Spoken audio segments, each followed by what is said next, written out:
So good morning, everyone, and I hope you had a good rest yesterday evening and were able to digest some of the stuff we did yesterday. We're going to start with like an ease into the day, so we're going to revisit what we've done today and then what we're going to do today. And then you can also reflect a little bit what was kind of now, after you digested over one night, was a positive takeaway for you.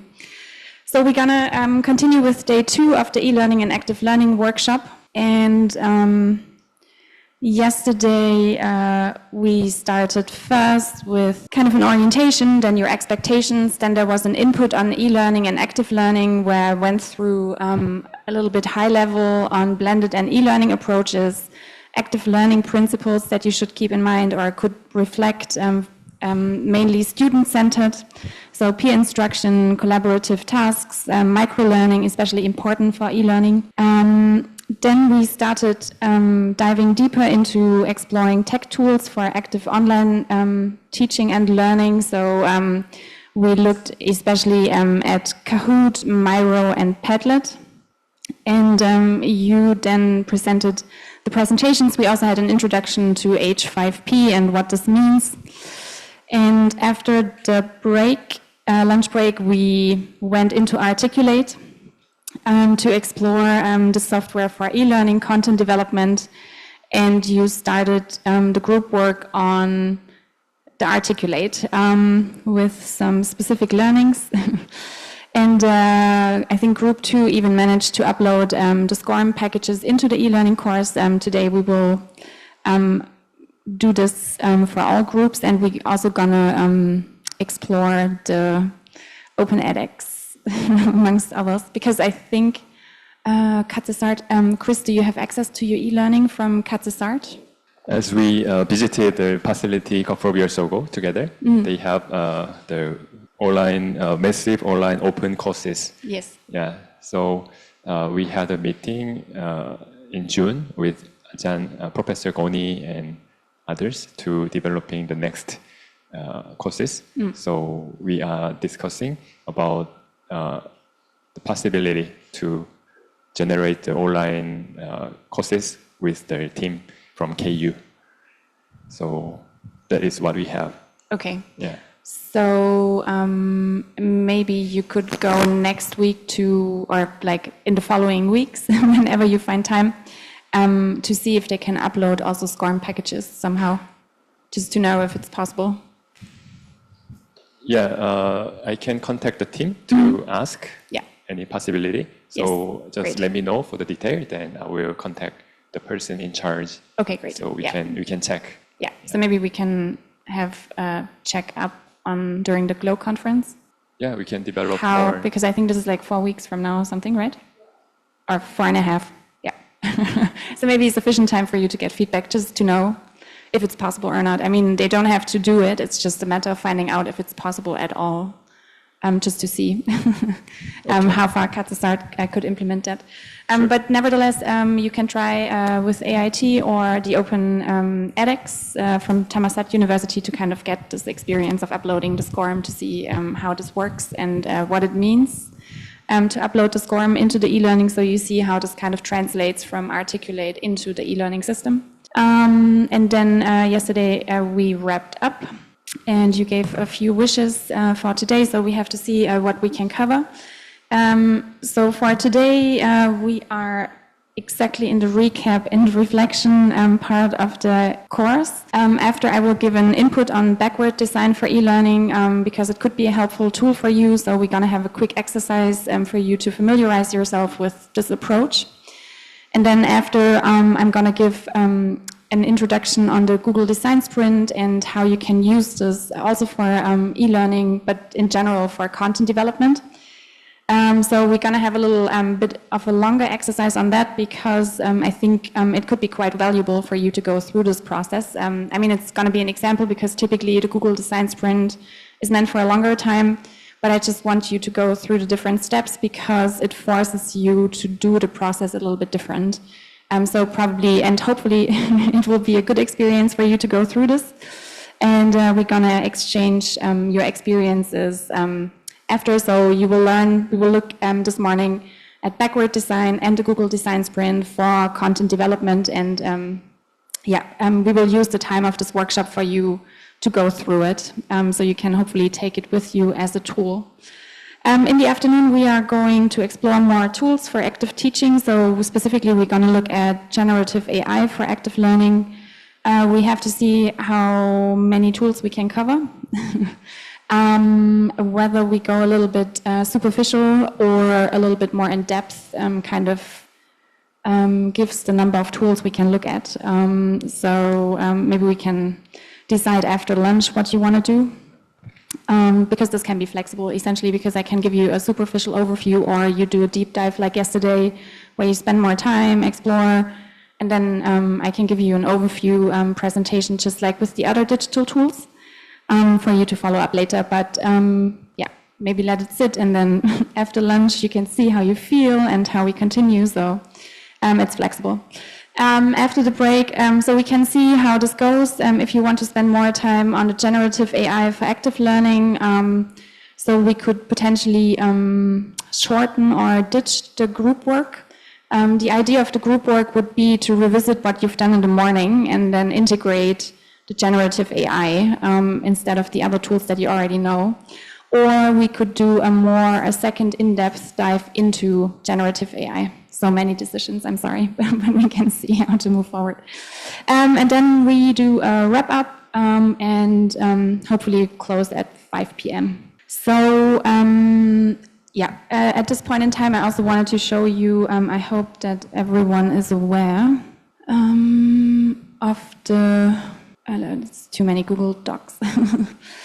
So we do have a training folder. It's called the Glow IT Training Workshop. Do you have access, everyone? So I'm uploading things during the day. So just go there also for the other presentations, because I'm just going to upload them now. So you'll find everything in day 2, which I'm just going to create now. And I'm going to upload the presentations, which you will need for the group work. So you'll find the presentations that you need with the instructions in day 2.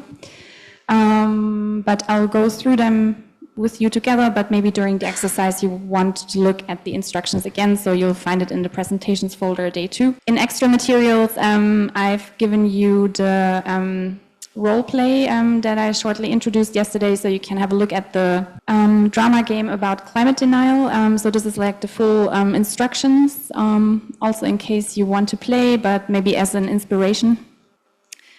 And I've also put in there this 226 active learning techniques from Iowa State University, which is structured in different sections, so you can navigate yourself through. So there's instructor action, lecture, and then there's a number of activities, small class size, then student action, individual. So you can also use this later for the exercises again, as kind of a source of inspiration, instead of maybe going to the more known things that you usually use. So you'll find everything in here. I just wanted to make sure you have access.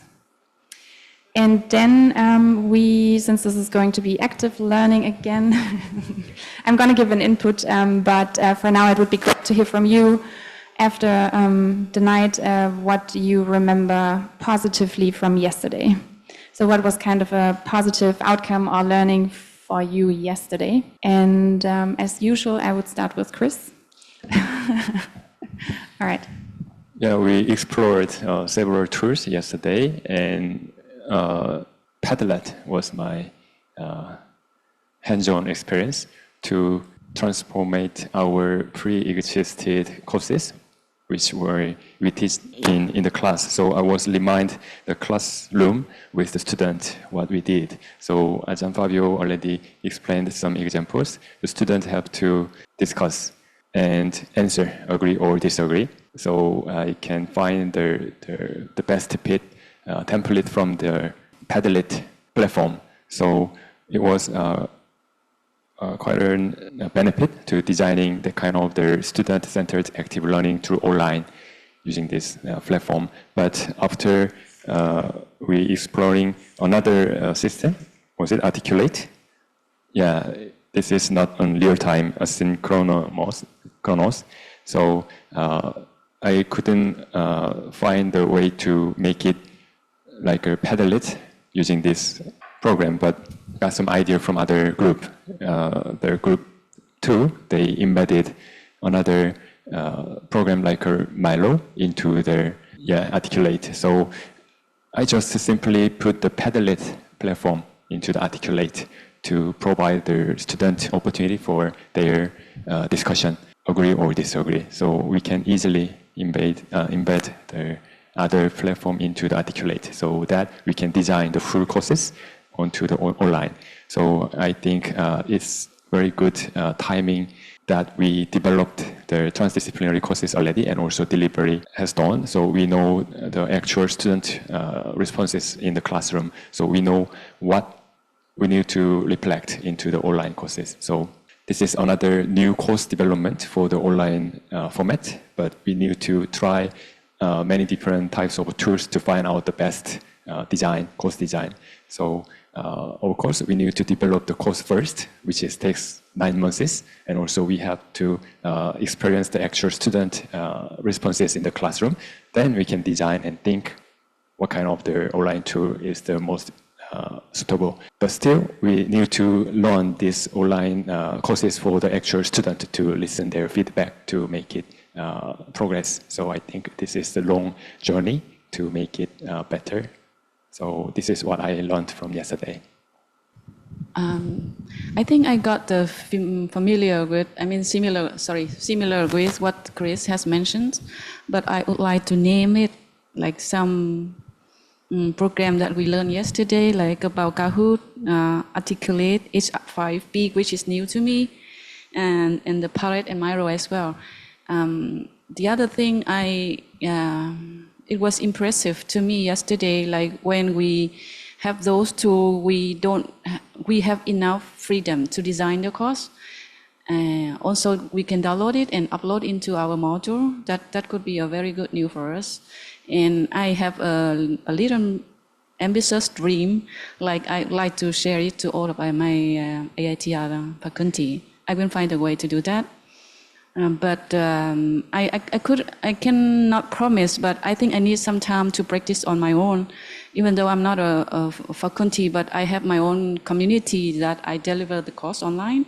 So I'd like to practice it first, and then if I get familiar, I will share it to our faculty.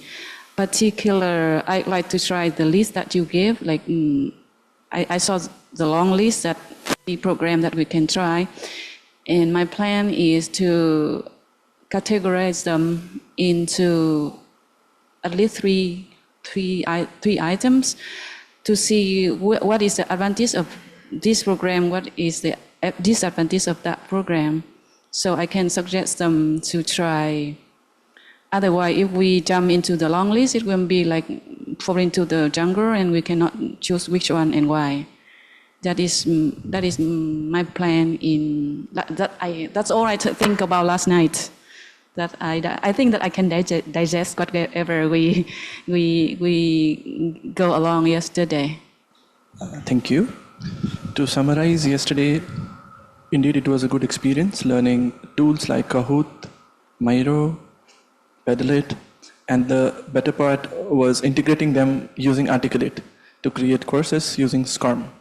And the idea of SCORM was really new to me. Got to learn about SCORM more, and that was what I took it from here yesterday. Thank you. Okay, great. Maybe you've just given yourself another IT expert group exercise, preparing later a little bit more in-depth on SCORM, like you did yesterday on H5P, so you can delve a little bit deeper yourself and then present for everyone, so we can see how to do this later. All right, thanks. So good morning, everyone.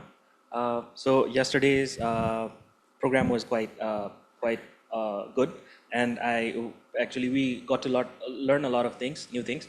And the one thing that was very good was the Articulate, that the SCORM package that we could just create the course in Articulate, export that, and import into our Mural that Pitu shared during the presentation. It was very easy, So with Articulate being integrated with AI, we could also summarize everything.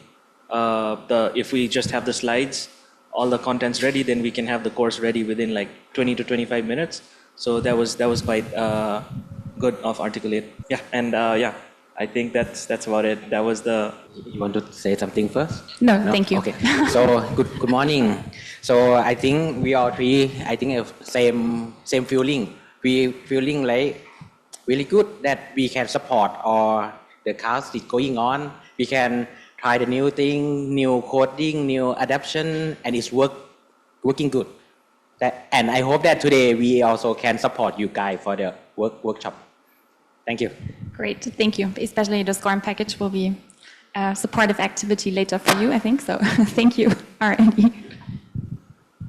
Good morning, everyone. And as I said yesterday, I really appreciate this opportunity. I feel it's a long road ahead for me because I don't have the technical background. So I was so grateful yesterday that, in my group I had Ake, Tony, and when we got stuck with Articulate, they were able to, but I wouldn't be able to do that, absolutely. But it was good. What I really appreciate for me in terms of my learning is at least I know that these tools exist, and I hope, I will have a little bit more understanding of this.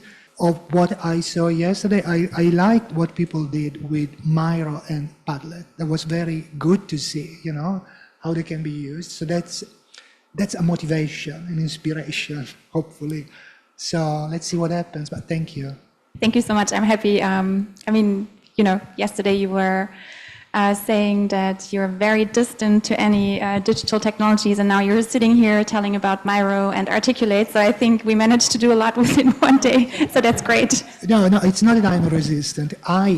I really appreciated what Joy said yesterday, and I think it's an important message to give to the students, to everybody. There is a difference between being a consumer of knowledge and creating knowledge. And this is very good to consume knowledge, but the creation of knowledge, as Joy said, she spent 9 months to develop it, and I the same in my courses, okay? So that's creation. Then, okay, there is this part which is also useful, but yeah, we need to remember that. Yeah, but in general, it's a combination of both the content creation and knowing the tools, so you can kind of interweave, interlink, and then, in the future, hopefully, leverage these digital tools for active learning. I think that would be a fantastic outcome of this workshop. So thanks, Fabio. Yeah. For me, a lot of things yesterday that are new, and but it was a very enjoyable process. And we were just talking this morning right before the workshop started. As Fabio and I mentioned, from the program, only 2 of us here. Definitely, we want to translate or to kind of scale up to bring this to the program. So we were also talking to AIT colleagues here, so probably later on, also Khamigo as well, to request their help to continue to help us where you return to Germany. Yeah, so this is something, because in the program, we were also talking how to get this, to integrate those, and we really want to apply what we have learned from the GLOW project into the program. And then integrating all this transdisciplinarity part and also the active learning and how to make it happen. And this is the e-learning environment, all this. We got to know this, but 2 of us, we are not so sure, look at each other, whether we will be able to be the trainer. So probably we really need the support from the AIT colleagues here. And also like Vanissa's idea, you also mentioned yesterday, right? So this is like the faculty joining this and then later on to be able to apply in there. So you also have the inspiration to do that at AIT as well. So happy to hear that. Khamigo, we need your help as well now. So it's, I just asked what kind of, since you had a night to digest, what kind of stuck positively around with you from yesterday? I already emailed you my thoughts after. So I had some follow-up thinking about how I have been using some of these sort of blended concepts, but now I have challenges because the same digital tools that worked earlier are not going to work because of change in technology in terms of GenAI and things. So something I've successfully done is not going to be successful anymore. So I asked Sandra that as a question, that how do we do that? I wanted to say something for like an observation. I love Hostess. Post-its. I use that a lot in my class. Post-it, right? I use it a lot in my class for all of the exercises. So my gateway into a lot of this was, I was like, okay, Post-it, but online.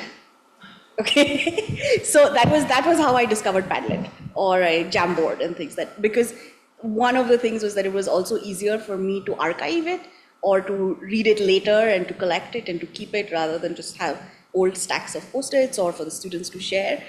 So you don't have to go all the way into Articulate, but you can just start with, so I was looking for tools that I was already using in class, but for some things, maybe there's a digital version which helps us archive it better or makes it easier for students to share. And so even a small step like that helped sort of streamline a class or something. So baby steps. That's how I started. So I mean, I sometimes feel like, oh, I do know quite a bit, but I always think that I'm far more behind because I was just like, even on my desktop, I use Post-it, like I found the virtual Post-it, right? So it's just like the same tool that I use physically. How do I use that now with some other, is there a technology which replicates that? And that's all these are. These are all what we're already using. They're I don't think any of them, like mind mapping, sharing, all of that is actual things that we do in class, and they found a way to digitize that. Yes, so that's how I talk to myself about this issue, and yeah. So I see myself as someone who doesn't use technology, but that's not true because I use it a lot. But in my mind, I'm like, no, I don't like it. Like every time they change Gmail interface, I'm like, why did they do that? I like things the way they are, right? But that's I completely empathize with you, and I'm telling you, the gateway was just like, okay, I just want to post it online. Yeah. All right. Yeah. Thank you very much. And I think we're gonna discuss the GenAI topic that Joy introduced later in the afternoon when we're gonna have a look at the AI tools. So we can also critically reflect some of these aspects that come new to teaching and learning because GenAI introduces new opportunities and challenges at the same time. So I think we'll tie this to the afternoon.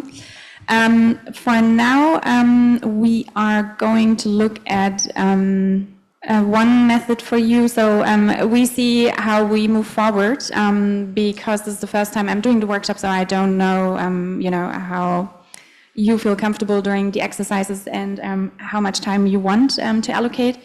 I thought this could be a quick one, and then after we would do the Google Design Sprint. Because I think this workshop can be an opportunity for you to go through these tools as a short exercise for you to have them present and maybe to come back later to when you want to use them for designing your courses. But I also don't want to rush it in case you want to or need more time. So I'll give you a quick input on backward design for e-learning, and the presentation, as I said, is also in the Google Drive. So you may want to check it during the exercise because you find the information there, which may be helpful. So what is backward design? So essentially it's a design method for courses, and I'm giving you these, when you in the future approach e-learning courses and you want to develop new ones, so you can try these methods and see how, if they are helpful to you. I'm not saying you have to use it, I'm just giving it to you as an option or as a toolbox, and you can explore in the exercise how this kind of method feels for you, if it's helpful or not. It's just something for you to explore as part of this workshop.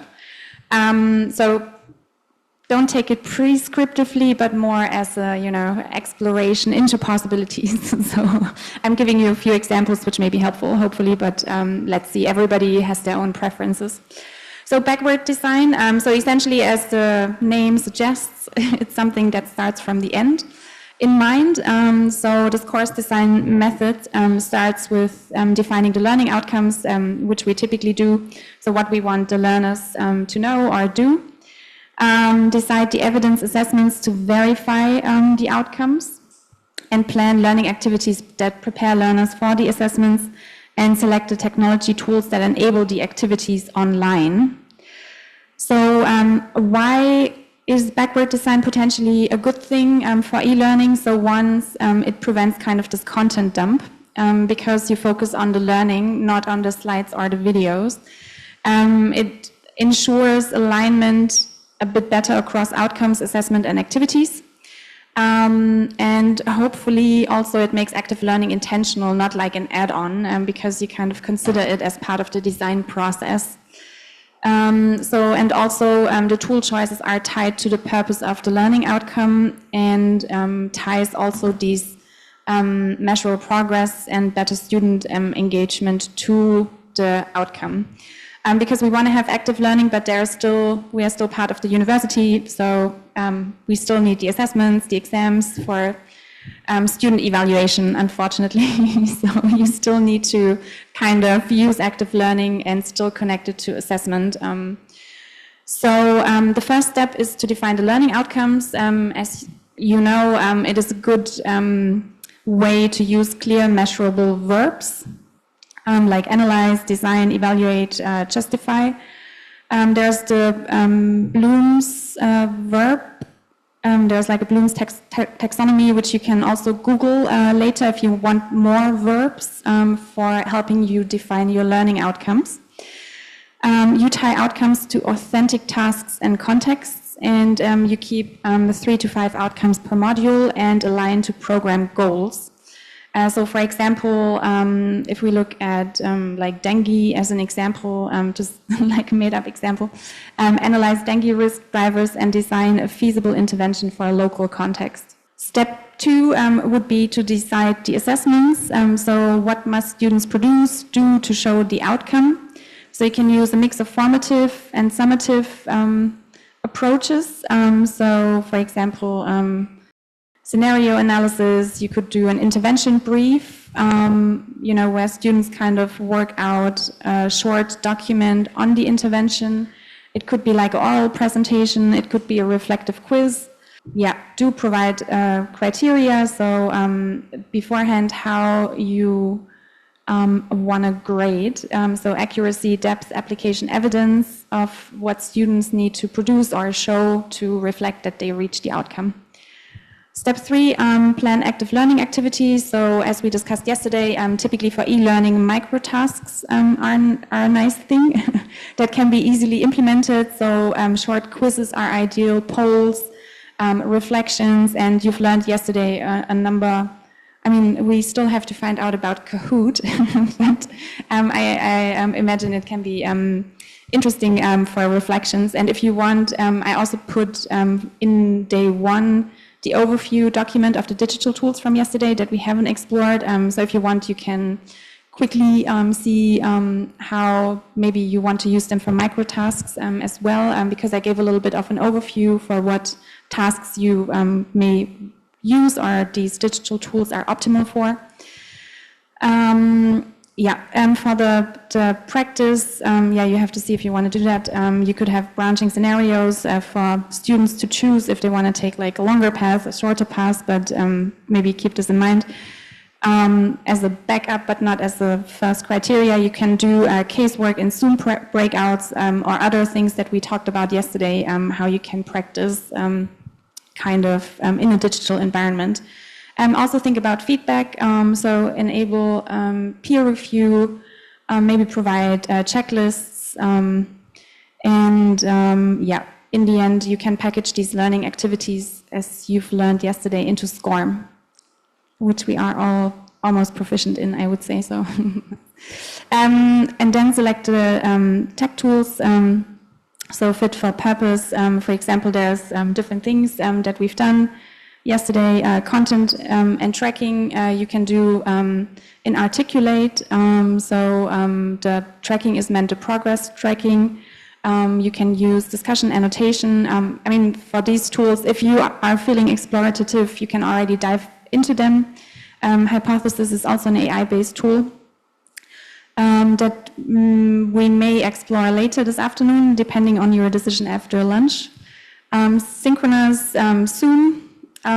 Collaboration, you can use Padlet, Miro, Google Docs, assessment, the quizzes function that you have in Articulate, for example, And you can also upload other assignments, potentially like take-home essays, for example, or other.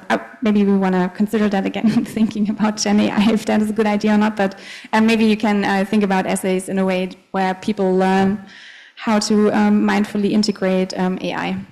So essentially, the alignment flow is learning outcomes, assessments, activities, tech tools. So it's first thinking about the activities and then how which tech tools enable that. As for you, you may want to check, does each activity prepare students for the assessment, and does each assessment directly measure an outcome? So here's an example walkthrough. So the learning outcome could be to analyze local dengue drivers and prioritize interventions. The assessment could be a 2-page intervention brief and a 3-minute oral defense, which will make it difficult to use GenAI unless they're using some kind of headphones or whatever. I don't know if that's possible nowadays to have some GenAI headphones. You could have a Padlet stakeholder map, a Zoom breakout debate, for example. Tech tools you can use for that is Articulate, Padlet, Zoom, Moodle assignment, but you can also use the assignment functions in Articulate. And the other learning outcome could be, for example, evaluate trade-offs of control strategies under constraints. The assessment could be a comparative matrix with rationale, scored by a rubric. You can have in Miro a decision matrix, quick polls, peer review with checklists. So you could use, for example, Miro, Mentimeter, Moodle. For the learning outcome, communicate decisions to non-technical stakeholders. You could have like a 1-minute video pitch that people could prepare simply with their phone. And you could ask them to do a storyboard, and then peers provide feedback.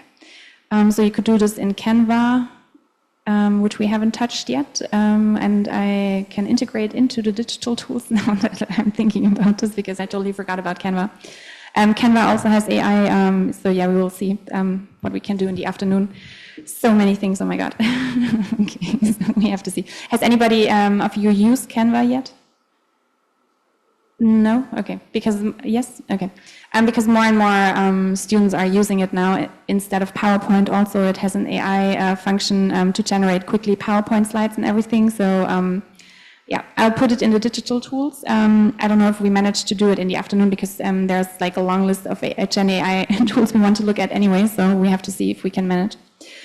So I wanted to do this as a mini exercise, but you know, you see what you feel comfortable with. If you need more time, that's fine, because we can flexibly arrange the day, because I don't want to rush through if you feel this could be of value to you to need more time.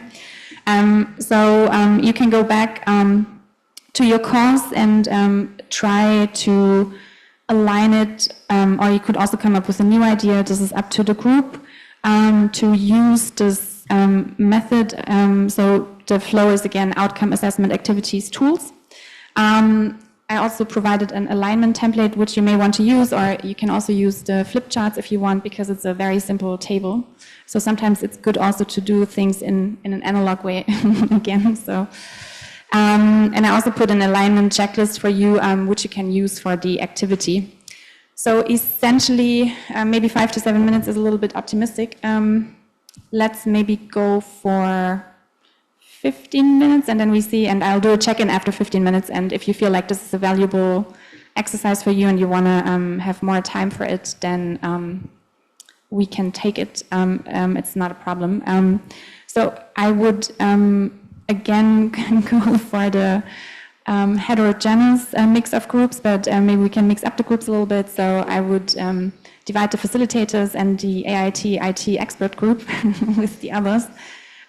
So essentially, this exercise, you can either take the course document as you already have it and basically re-engineer according to this one again, just for the purpose of the exercise, or you can come up with a new idea that's for the group to decide what you want to go with. It's fine either way. The point is that you go through the cycle one time, so you've done it and you know, taking the opportunity now of the workshop to do this one time, so to familiarize yourself with how this feels for you and if this is potentially something helpful for you in the future. Okay, then Chris is 1, 2, 3. So we do 1, 2, we do 3 to 1. So 1, 2, 3, Fabio's 3. And then we do the IT expert group 3 to 1. 3, you go with Fabio, you with Joy, and you with Chris. And then, have you been with Chris yesterday, I think, right? Okay, then Mr. Tony and Chris, Vanessa and Joy. And you were yesterday. Oh, so we flip up. So we do the full. You go, Fabio. So you're number 3. Yes. We'll mix it up anyway, so don't worry. I just wanted to have like a fresh setup of group, and I think we haven't replicated any identical group yesterday, right? Yeah, okay, that's fine. So Chris, number 1, Avandri, and you'll be joining Joey, Vanessa, Chris, and you're number 2. It's fine. You can pick anything you want content-wise. The most important thing is that I want you to go through the exercise, and then after you can present how the experience was for you, what was good about it, what was maybe not so great, and what you came up with. So I'll check in with you in about 15 minutes, and you can either use digital or the flip charts for the template. The presentation is in day 2. If you want to have these checklists and so on. Yeah. So this is the template. You can replicate either on the flip chart. The template? Okay. Sorry. The alignment checklist. This one. Okay. I also have both. Okay. Off you go. Okay. I think you're ready. Active eye contact, so please go. So let me, maybe you can share in the Zoom. All right, group number 2 will start because I think they're very ready. So please share your outcomes, the process, what you liked about it, what you didn't like about it, and yeah, share a little bit with the others, the process. Thank you. So we picked a class that I teach, so not the dengue class, but the other one. And the learning outcome is understand emerging issues in social justice and digital culture. So we were trying to think of assessment. So I also picked this class because I don't have these, even though it's a class on digital culture and digital technology, we're going more and more old school. So one of the assessment exercises I use, which is in the form of an exam, is that I give them, in the mid-sem or final, I give them a news story, and then I ask them to sort of apply theories that they've learned in the class to discuss what they are reading in the news story. And so the news story is something that is current, that has come out, and then they have to sort of apply some theory from class. So we tried to think of how to make that for sort of a digital platform. So we came up with the idea of a podcast. But instead of doing it individually, because we're also trying to sort of overcome GenAI and those sort of ways that they can outsource it to someone else rather than thinking about it themselves. So we decided we'll do it as a paired activity. So they have to do it like talk podcast 5-minute activity where they discuss. So they still discuss a news story, a current news story, but they have to bring in the theories and concepts they've learned from the class to discuss it, the 2 of them. So that was the sort of the assessment end of semester kind of idea we came up with, adapting what I had for my class currently. But then for active activities, so one of the confusion we had, which we asked Sandra for, was that we were trying to figure out the difference between the assessment and the active activity, and how they are linked or not linked. And so the way that we, after talking to her, the way we translated it was that the assessment or evidence was sort of an end of graded end of semester or whatever activity, but the active activities are in-class things that they can be doing, but that will also strengthen them in their skills to be able to do the final class activity. So we came up with the idea of mind maps, and then the tech tool for that could be the Miro board. So the mind maps to connect different kinds of theories and concepts and how they link to each other. Then we also thought of discussion board, so they share their kind of learning or observation or some example or something from, as we are discussing in class, on the discussion board, and then have some form of a debate forum, because again, this idea of talking with another person and debating something. And so for those things, we thought So a combination of Padlet or Zoom breakout rooms, and then any voice or video recording tool. So we thought some of that debate could also be like a voice recording that they do. So that again gets them comfortable by the time they come to the final assessment and it's a podcast, they don't feel worried about it. They've given some voice assignments or something, or video assignment in class for the debate. I think that was it. And we learned so we played around with this, we played around a little with Miro, and then we learned about another one which is called Notion AI, which can also help with note-taking and other activities, and can be used as a layered kind of way we share it.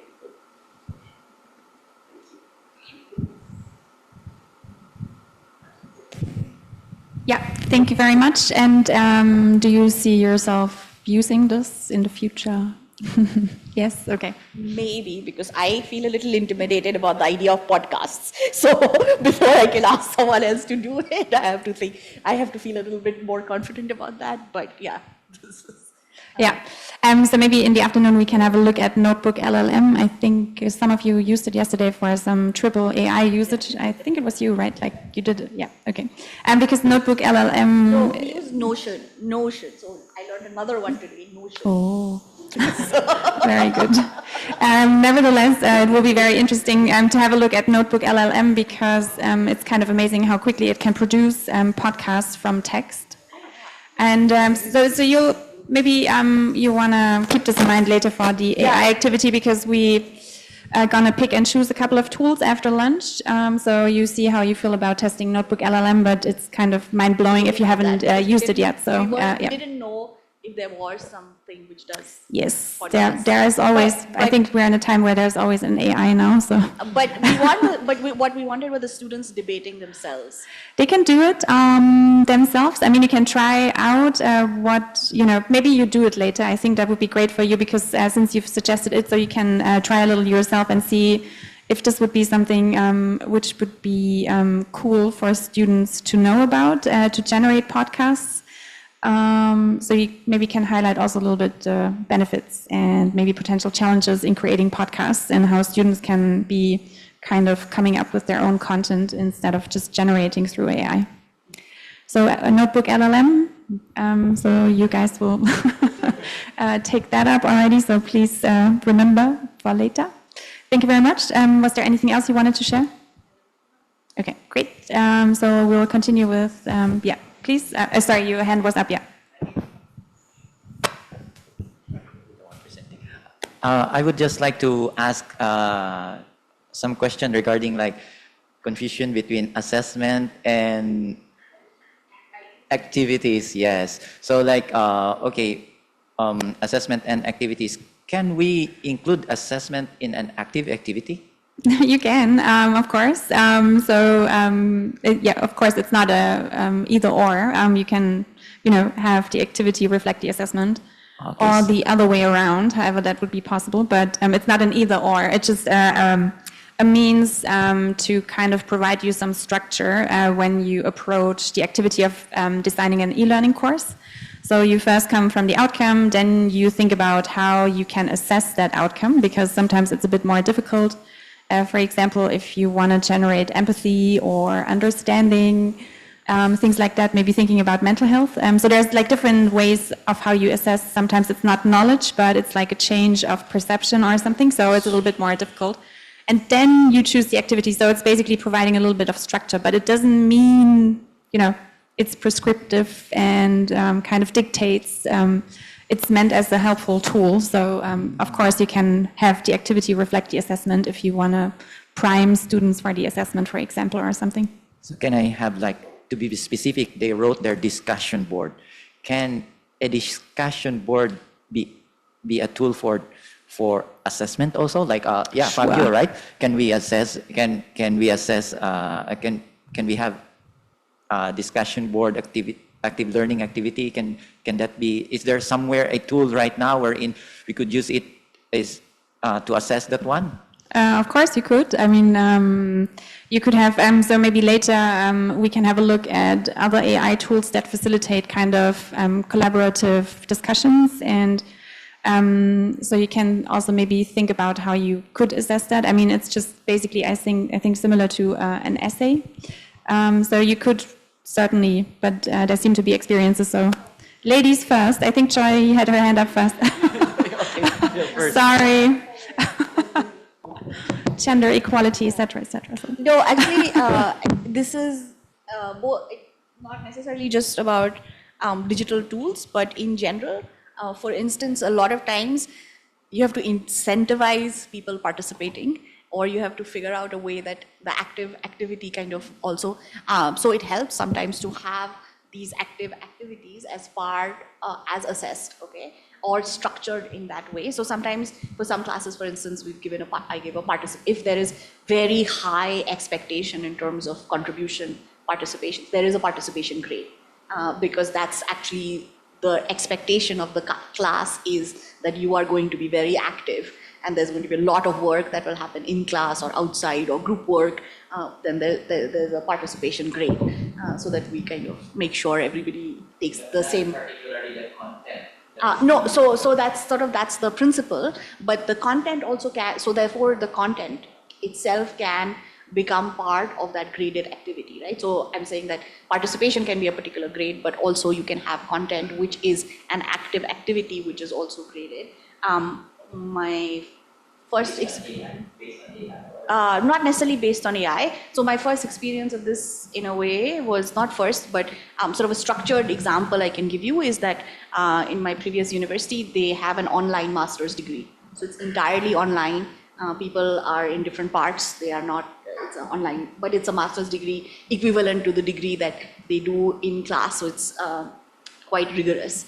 So one of the things but it's very hard to keep, and they were very early on. So the online degree started sometime in 2010 or something. So they were very early on. It's very hard for people. It's very easy for people to drop out, okay, of an online degree, because it becomes the moment it becomes tough or time consuming, because they're doing it with their work and things, they drop out. And it's also hard to keep people doing weekly kind of, because it's asynchronous in a way. So, but you need them to be moving along. Otherwise, 15 weeks of worth of work cannot be done in one day, right? So you need them to be structured. So one of the things that they had there, like a structured part of almost every class, is that every week there was sort of a lecture that they had to listen to, and they had to, some readings they had to do, and they were required in the design of the class. Everyone had to post some comment or something like that related to what they learned, and everyone had to give feedback or comment on someone else's post.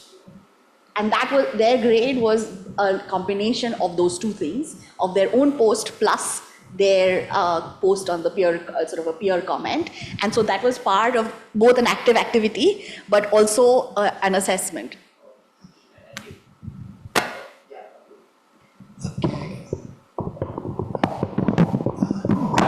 All right.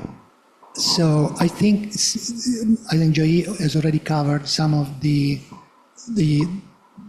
things I can share. Okay, it depends, I think, also on the teaching philosophy that we use, and on what we mean by assessment and what is the purpose of assessment within the teaching philosophy. So, for example, I don't know, in our program, what we aim to do, I think then, generally you correct me if I'm wrong, but one of the overarching outcomes is that we really want our students to develop critical thinking, not just right or wrong, accurate, inaccurate. So, and that also and we want them to be able to develop the skills to work very effectively in teams. So that requires also developing non-cognitive skills, what we used to call attitudes, okay? So being curious, being inclusive, being responsive, being willing to go outside of the comfort zone, like I have to do here now. So this is very important. So for example, in my course, I absolutely stay away as much as I can from the quantitative assessment, meaning just scoring them on notions, only on what they can repeat. okay? Because that's not enough to develop creativity. So, and instead I try to use often self-assessment, so asking them to reflect, what do you think you have learned? How useful is this? Why? How does it build your skills or your ability to think? And then peer feedback. And I train them how to give constructive peer feedback, okay? That is not judging, oh, you did it, no, but suggesting, okay, identify, this is what I can take from you, thank you, this is what I'm learning from you, or from the other group. And then, there are other things that I think you could do differently, and this is the suggestion. And then get them to reflect, okay, now, what have I learned from the others that I can use to change? And for me, that's far more important than the quizzes, the points, the right and wrong. That's my approach to assessment. Then obviously there is also the quantitative joy explained. You can incorporate that, okay? But that's later on when they have completed a significant amount of work, because I don't think it's fair to start assessing people in terms of scoring after a week or 2 weeks or even 3 weeks in the course, because, for example, if you were to assess me now that way, I would fail totally the second day of this training. And it wouldn't help me to progress in any way. Want to say something? I know that you want to have the coffee break soon, but I try to brief because the idea is too interesting. Your question raised is so interesting, and I'd like to combine with your philosophy. I can give the example when we designed, let's say, a very simple course like leadership. At the beginning, we want to assess the participant by let them play the game. We also divided by 3 groups, play the same game, and every group have one leader. And we take record for every group and then play the video later and see why this group can win and why the other group cannot win. And then by observation, every group working, we can understand, and everyone, when watching the video again, they will see why that group the leader of this group can lead the group and can achieve the result, and why the other not.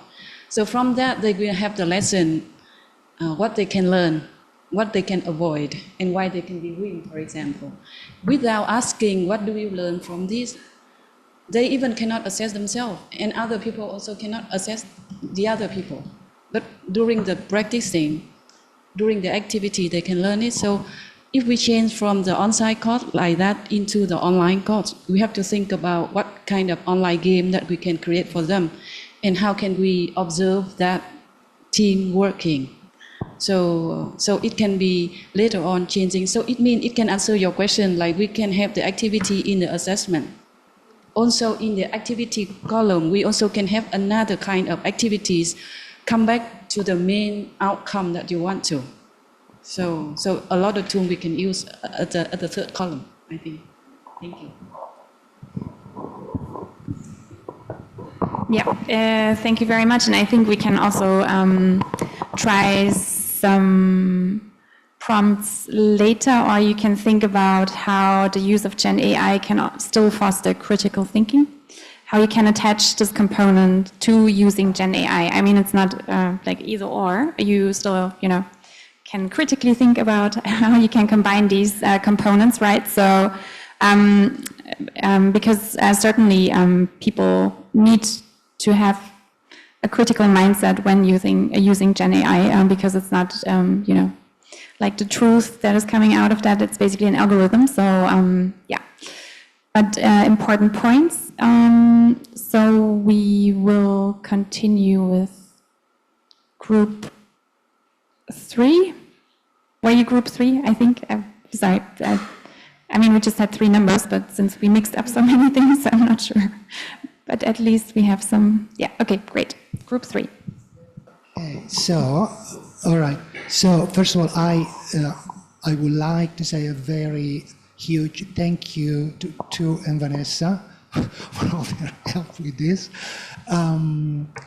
Okay, so here we used my course on social determinants of health. Okay, and so the first outcome learners understand social determinants of health, can explain how they affect health and well-being for different populations in specific context. So here, the assessment, the evidence would be explaining, providing the students with an orientation to this key concept with examples, showing how social determinants can affect health, well-being for different population groups in different contexts.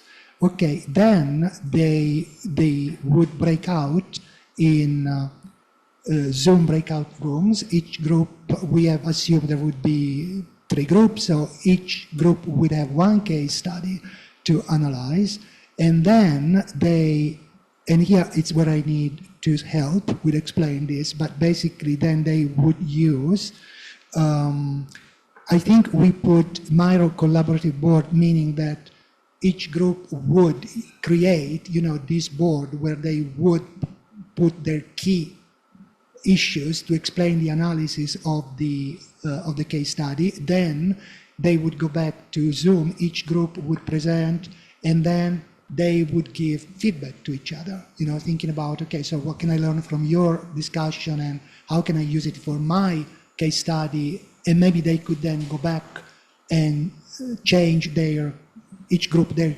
change their board again, and then finally there would be final discussion with everybody and final comments, final reflections.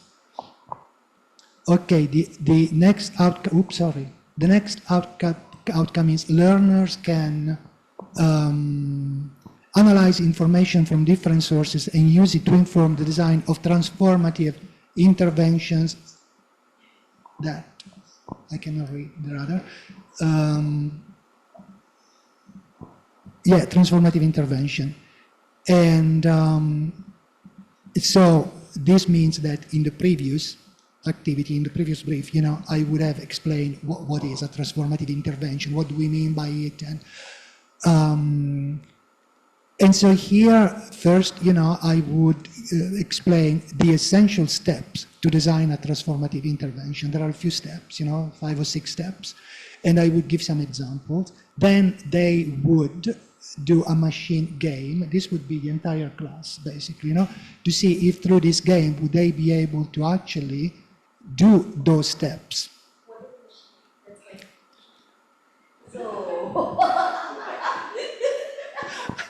It's not machine, matching game. Matching ABE. Sorry. It's my fault. Machine game. Matching. Sorry, matching. So machine. Okay, matching. Okay, matching game. Now we know. Okay, so there would be this matching game. So they would need to match some statements to the real steps, okay, to the correct steps. And then there would be, again, a discussion where we discuss the results, everyone. And then the suggestion then is is machine game or matching game again? Matching. Okay. So then the suggestion from two was to use Kahoot so we would use Kahoot for this game. Then finally go back into Zoom as a group and we discuss the results and, so what are their reflections out of this? So how do they see now those steps and what is clear, what is not clear, and things like that. Okay, the final outcomes is that the learners can design transformative intervention that contribute to equity and social justice. So here I would first present possible formats to actually put together the design, and each group would choose, okay? Each group would choose which format they want to use, and ideally, there would be a discussion about why do you choose this, why do you think is better than the other, and so on. And they would use their original case study. So the case study that they used in the first activity, so each group would go back to their case study, and then, having chosen the format that they prefer, then they would start drafting how would they do those steps. for this intervention for that particular case studies, having identified what the problems are in the case studies, who are the populations affected, what are the social determinants that drive or contribute to the problem, and so on. So they would need to design an intervention to change something, to bring about some change to that case study. And so here the suggestion was they could do this. They could choose, okay, we could suggest you can use Google Slide or Canva or Padlet. If they had the skills, obviously, then each group could decide which of these they would want to use to do that. That's it. Okay, thank you. All right, thank you so much. I think also it would be nice if you want to put it in the Google Drive folder for others, if you are happy to do so. Maybe we can have a coffee break now and continue with the other group after the break. And then I think we do a little bit of a agenda reshuffle, looking at the time, but it's not a problem.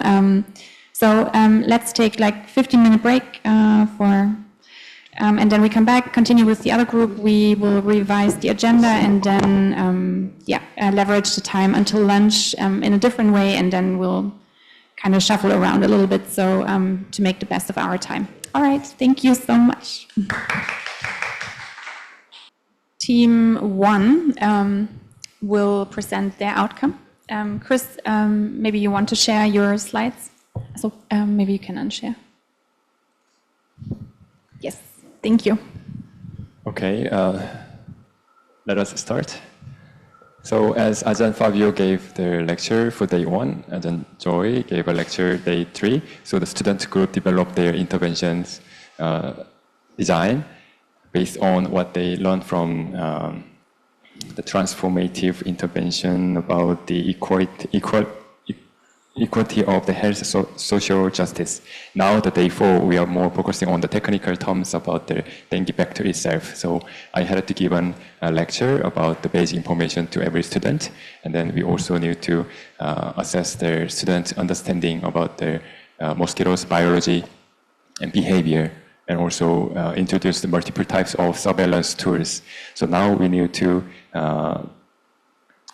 design the active activities to make sure the student understood all the information. So our group, we had to explore the examples, the active learning techniques Dr. Sandra shared us in the Google Drive from the Iowa State University. So we had time to have a look all the content to select the best fit for the active learning activities. So Tony suggested us the truth statement, so that the student, every single student, give a 1-minute presentation about or writings about what they understood. So we can check whether this information is true or false. And myself, I also choose the similar one, so 1-minute papers. So students write down the 1-minute papers based on what they learned from the slide. So we can make sure the student understand the content from the slide. And another one, I choose the gallery work because I found very useful tool from this Iowa State University examples, which is the photo homework and video selfie. So the student individually can go outside to the actual mosquito breeding site and take pictures or videos to share their information with every group members by doing the gallery work. So each student can explain the ecological features of this breeding site, what makes the mosquitoes produce eggs in this area. So that student can upload their photo into the gallery work, and other students can leave the comment for their question or their opinion. So this is the interactive activities for the student. And another one, I have the group activity, which is the jigsaw discussion. So we gave each student group 4 different scenarios. So they have to design their own intervention based on their given scenarios. So by doing the jigsaw activity, we can mix up the group members so that the student can visit another group and listen what differences between their own groups, so that they can open up their mind and listen more from other groups, so they can reflect their own intervention design. For that, we can use the Padlet or Articulate 360 or Miro for the group activity and discussion, and of course for the real-time discussion, they can use the Zoom. So while myself and Tony exploring these examples, it was quite shock for me. AK, he used the AI tools to design this, and everyone can see how accurate the AI produced and suggested the activities. So let me pass the mic to AK for his technical method. So while they are passing the mic, I would like just to say something from our group, wherein Dr. Kim gave us a run-through 1-2 minute about the whole lecture that he did about dengue. Okay, maybe it's 2 hours, 3 hours. He just did it in 1-2 minutes for us to understand, and then basically that material was taken by AK and processed it with his friendly tool from the more things. Okay, AK. What's the friendly tool? No, it's nothing different. It's just that we don't use it generally. So I hope we all of us know about Gemini.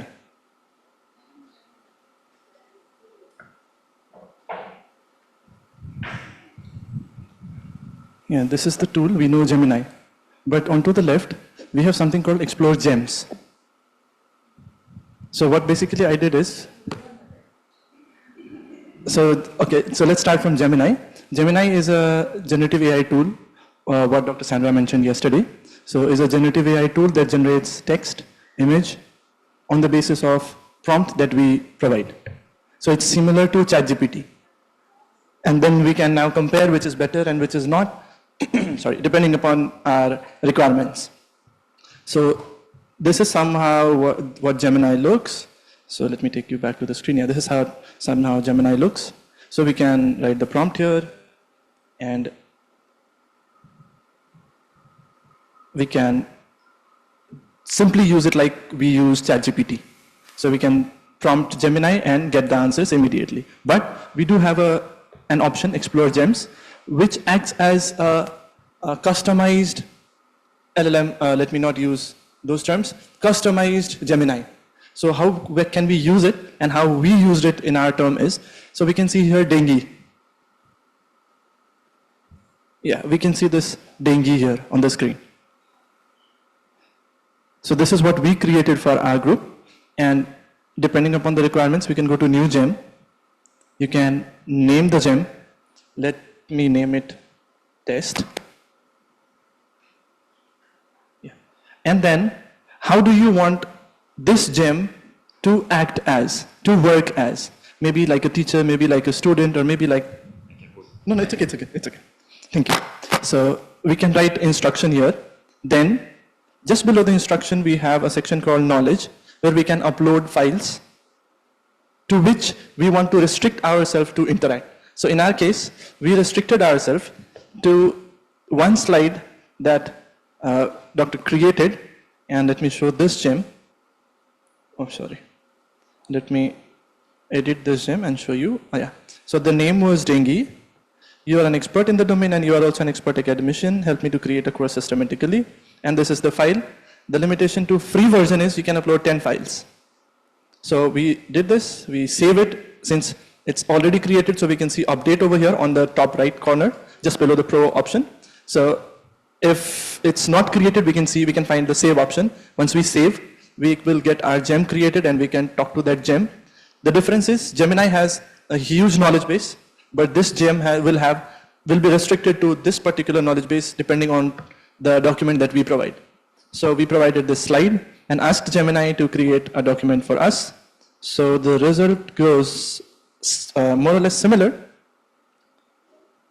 So this was, let me share the screen again.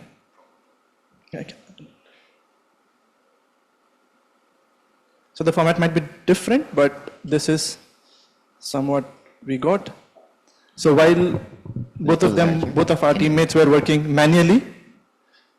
I use this tool to generate it.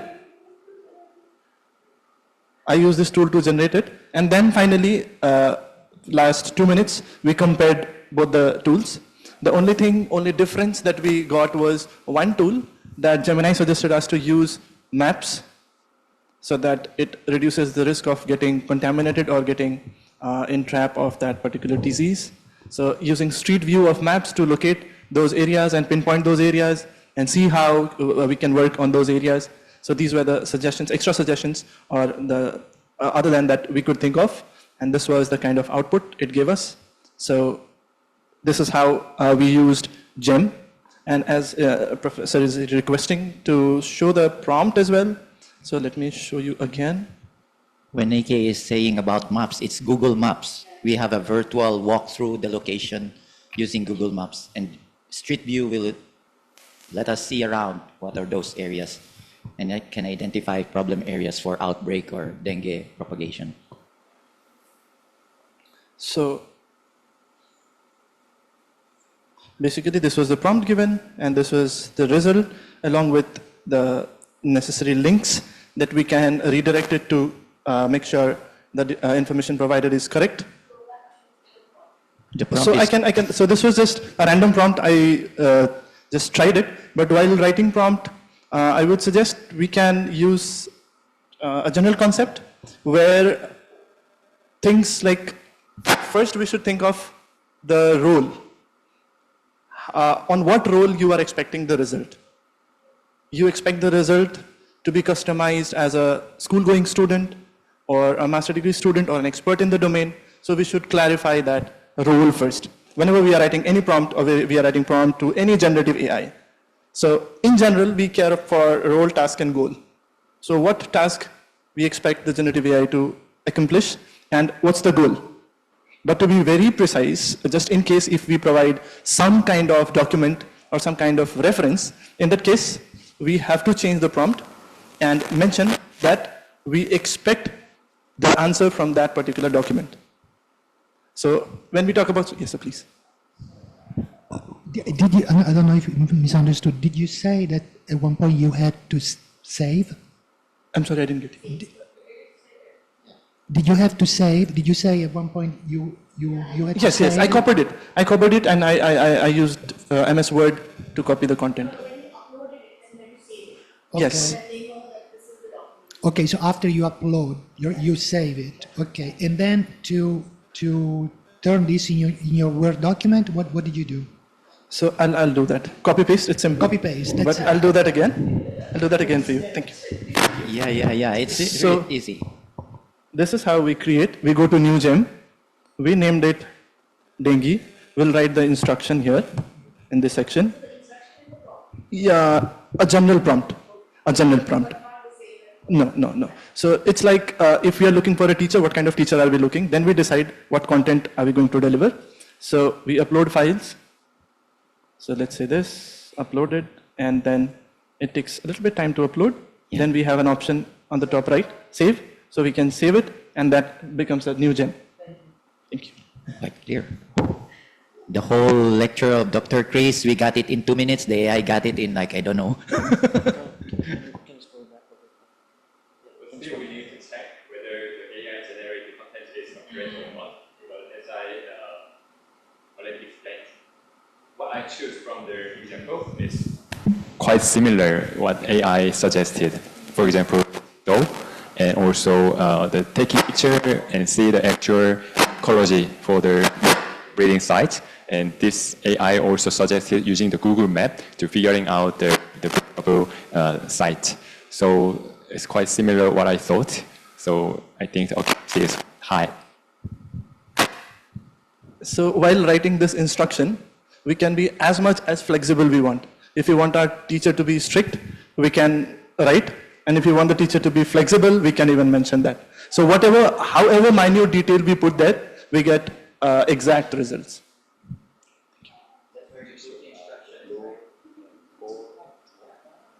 Okay. Yeah, so we had 4 concepts that we use. So first is R, that stands for role, how we are going to how we are expecting the result, the role.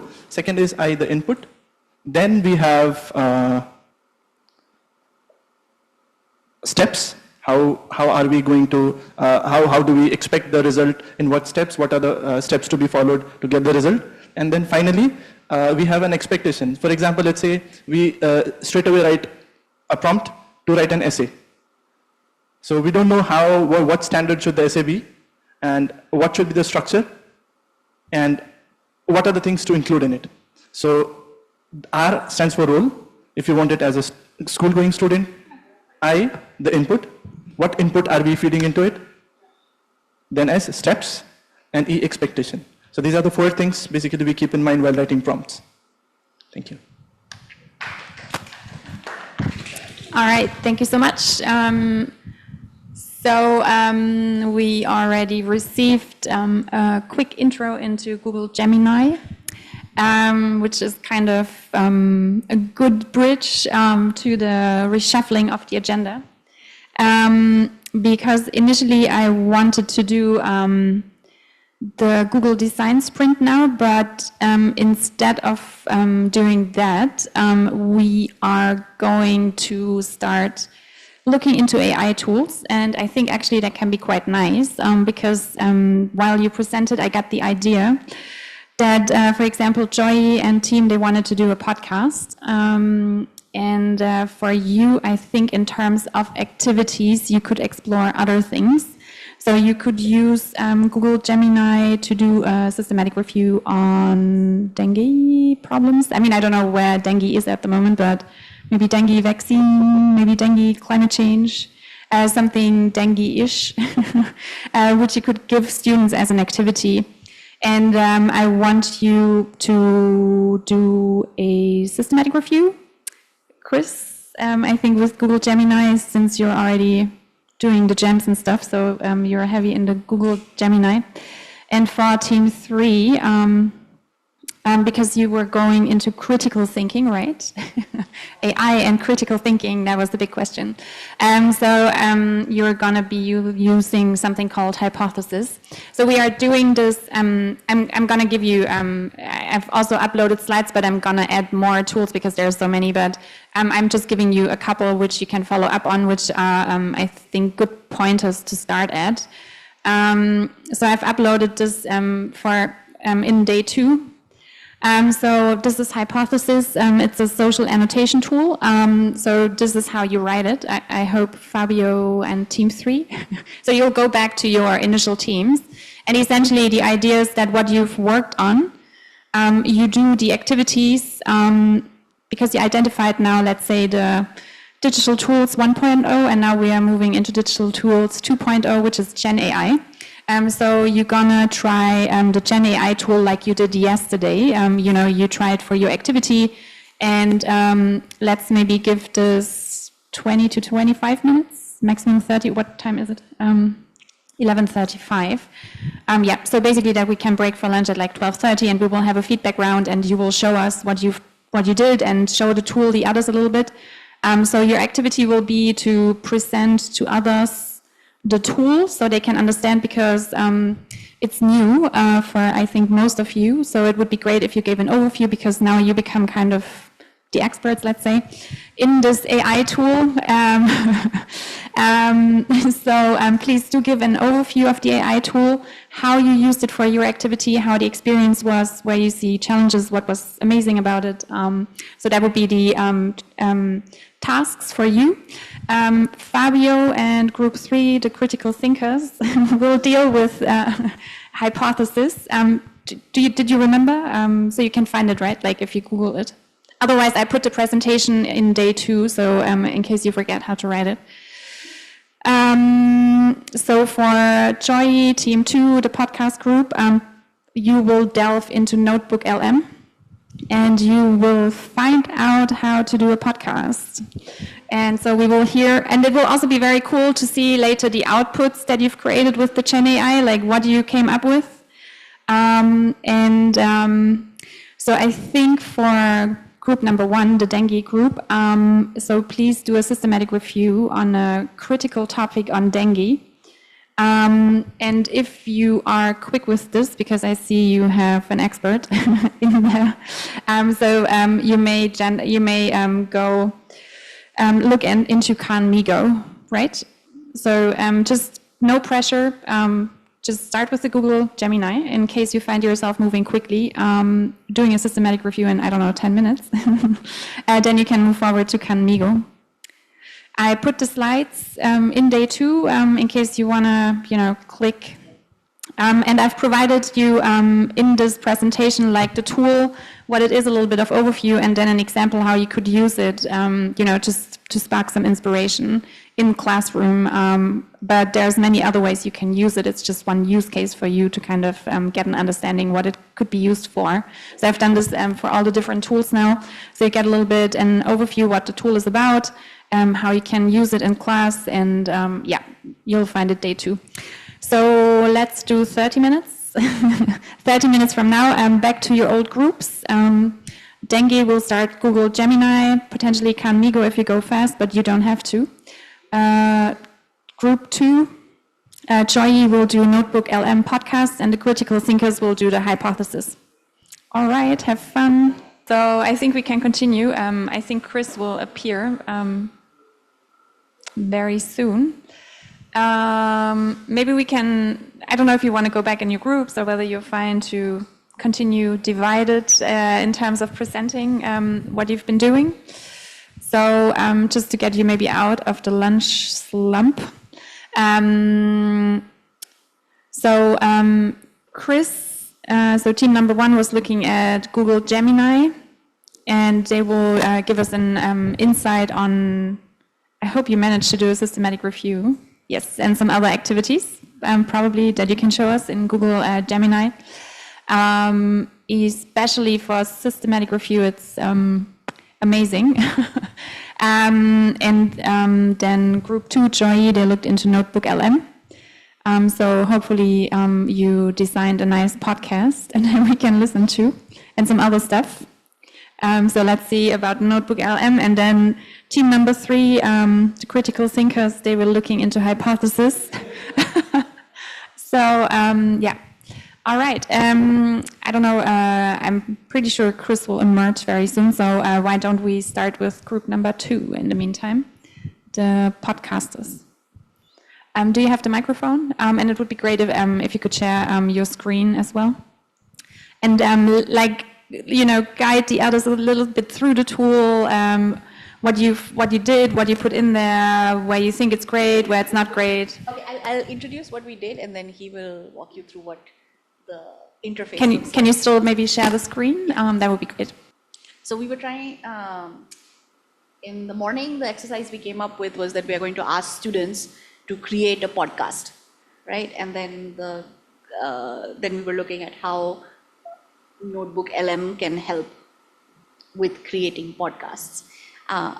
But then what we found was that the AI can automatically generate the podcast. So that was not the goal of our assignment, because our assignment was that the students discuss. So therefore we modified certain things and then came up with the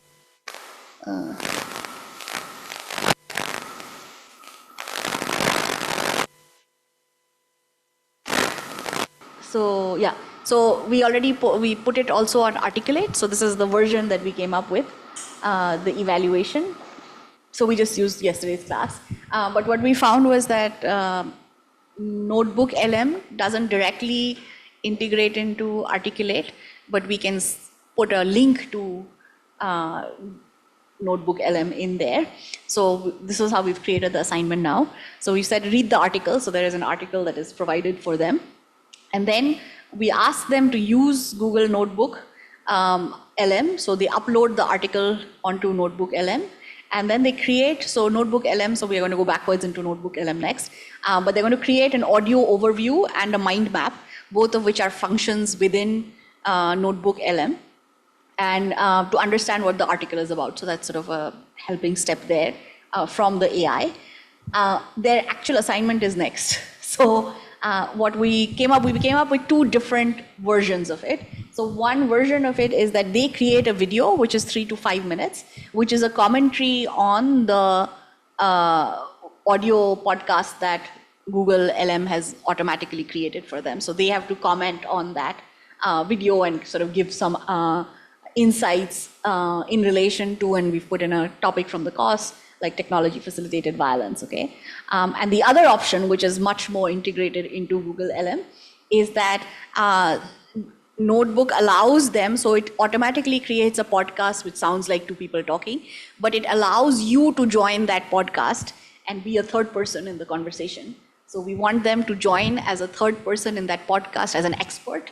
And so they will join as an expert on technology facilitated violence and show off their expertise using theories from the class and documents which kind of demonstrate their expertise on this topic, and discuss that news article, which is still the exercise. And so the deliverable as a class is that final podcast, which has their voice as well. So it's three people talking. Two of them are generated by the AI, and the third is them as an expert, and then they submit it. So now maybe we can go into the Google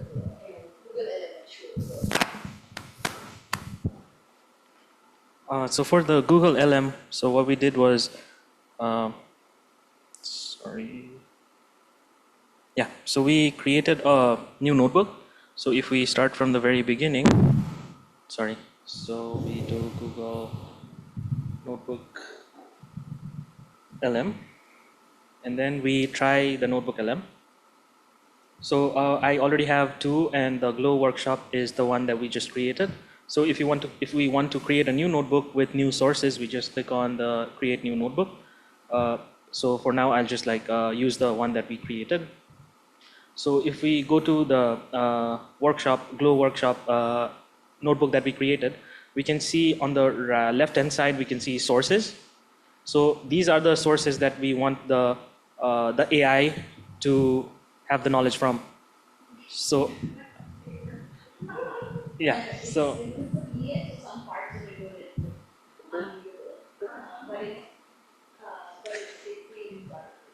yeah, so not sure. So yeah, so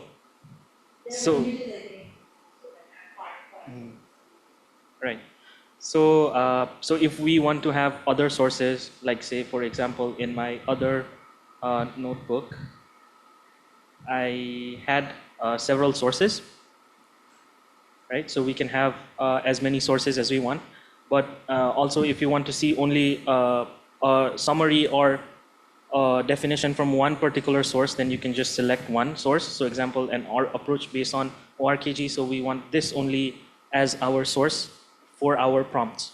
So we can just select that and then write whatever we want. So moving on to our previous one. Yeah, so we already have the source now.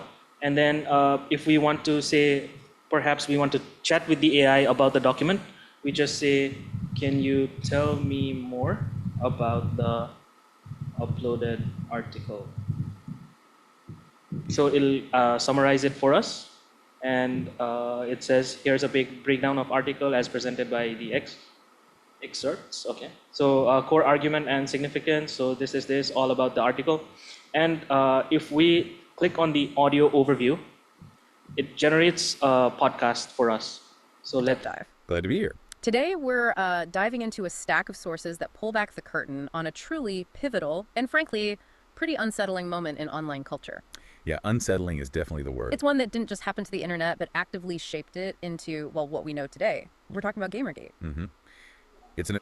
Yeah, so here we can see like two people interacting with each other like a real scenario. So they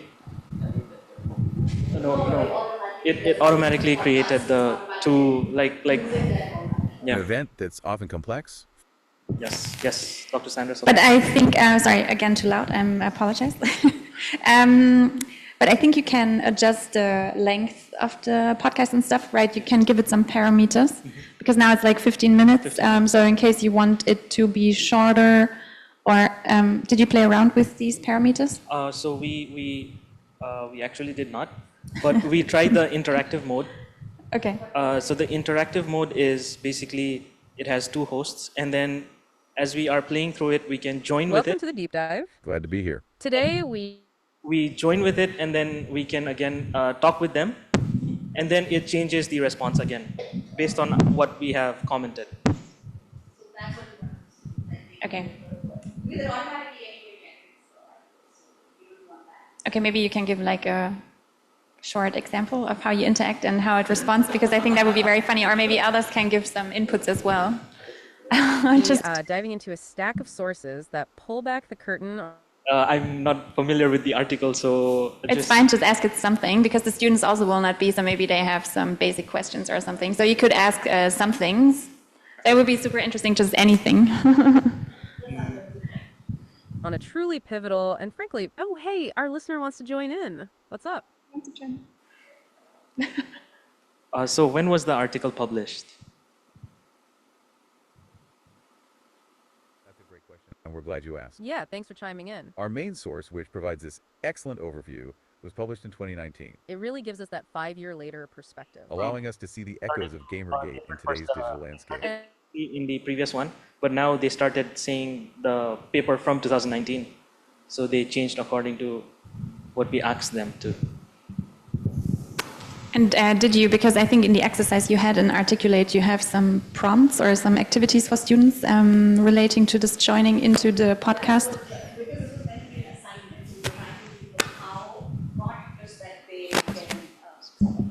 Because it was meant to be an assignment which was going to be evaluated, right? That was the original idea. So the prompt is that when you join, you are an expert on the topic of technology facilitated violence, and so you comment on this news article as that expert. And can you, because I haven't used the join function yet, but could you download, like if they had an interaction and they were the expert, could you download what they have created as a podcast interacting with Notebook LM? Yes, that's what we understood, and so that's what they are going to submit as their assignment. Okay. So it's not just a summary, because the Notebook LM is doing a summary, but then they have to insert their own voice and become part of that discussion. Okay, yeah. But how do you make sure they're not using like ChatGPT to give them questions for being an expert? Just some critical questions. You can't, right? And so because they can't ask questions, they have to give commentary. They are there as an expert to comment, so they are providing insight. So they are providing some critical insight on, and again, the article doesn't use the term technology facilitated violence. That's a concept they've learned in class. So they have to come in as someone who is an expert on that and comment on this. Okay. But just like you did before, you could basically simulate in ChatGPT, hey, I'm supposed to be an expert in this game mob article agenda. Please give me prompts. So essentially, it's a bit tricky with AI how you can make sure they are not gaming, like triple AIing. I think that will always be a challenge. But what we've asked them to do is not to ask questions of the AI here, but to comment as an expert. And but so they have still, to I can do that in ChatGPT. Essentially, so they would have to know, yes, but to that extent, they have to know the content of the course to know what to ask, because they're being asked to relate two different things. Yeah. So they would still have to figure out how to make that bridge in some ways and which parts of it. Yeah. If I was a student, I would copy-paste the content of your course in ChatGPT and ask it exactly to act as an expert. Maybe we can discuss after this a little bit more critically how to constructively have them integrate AI and not kind of use it as gaming the system. But it's difficult because you have to think through how they could game. If there's like an easy way, typically students will find it. So. But maybe beforehand you can identify.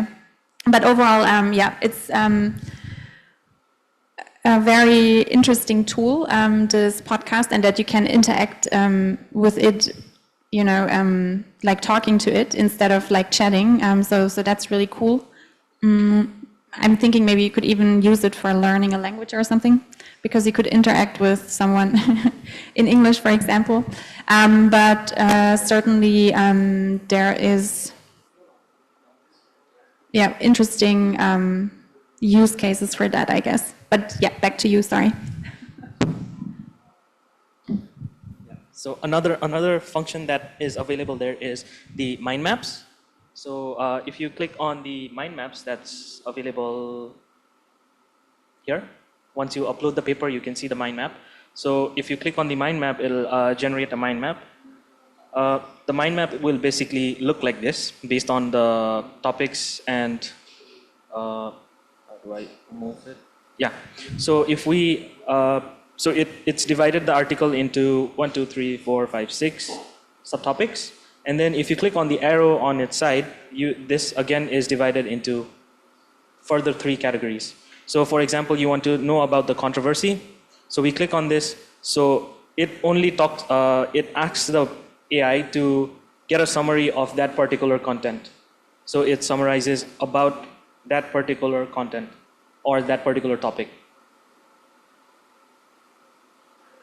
Yeah, so these were the features that we looked into for Notebook LM. And I think it's pretty convenient for students nowadays. but yeah, I think it's going to be a challenge to know whether they have used this or not in wherever it being, like whether it's their paper publication or their assignments or even their exams. Yeah, and did you export the mind map? Was it possible to export as kind of a navigable mind map? It's a PNG, okay. Yeah, it's a PNG. But probably then you lose the interactive aspect, right? The interactive does not. And wherever we have reached to open the mind map, only that particular portion can be seen in the download. There's no iframe option or something? Yeah. Okay. That is sad. Yeah. But maybe in the future. But I guess, maybe you could also do the mind mapping potentially in Miro because it has an AI. And Miro does have a 24-hour workbook where you don't need an account. But after 24 hours, basically the workbook is deleted. But you can link it up directly and articulate without having an account. So it's called Miro Lite, L-I-T-E. L-I-T-E, Miro Lite, yeah, sorry, yeah. Yeah, that's it.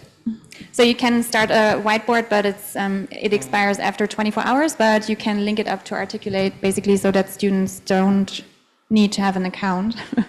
So either have an account and it's there for more than 24 hours, or if you don't need an account, you can use this one. But you can even save it somehow to your account at least, so yeah. You can still save it. Understood. All right, but Notebook LM is super interesting also for kind of, if you want to learn about a paper, and you can drag and drop it in Notebook LM and get like an audio kind of interview about the paper, which you can listen to maybe on your commute or something, so you can even use it for yourself. And maybe you can teach students also in that way that, how you can use it in a useful way instead of gaming the system.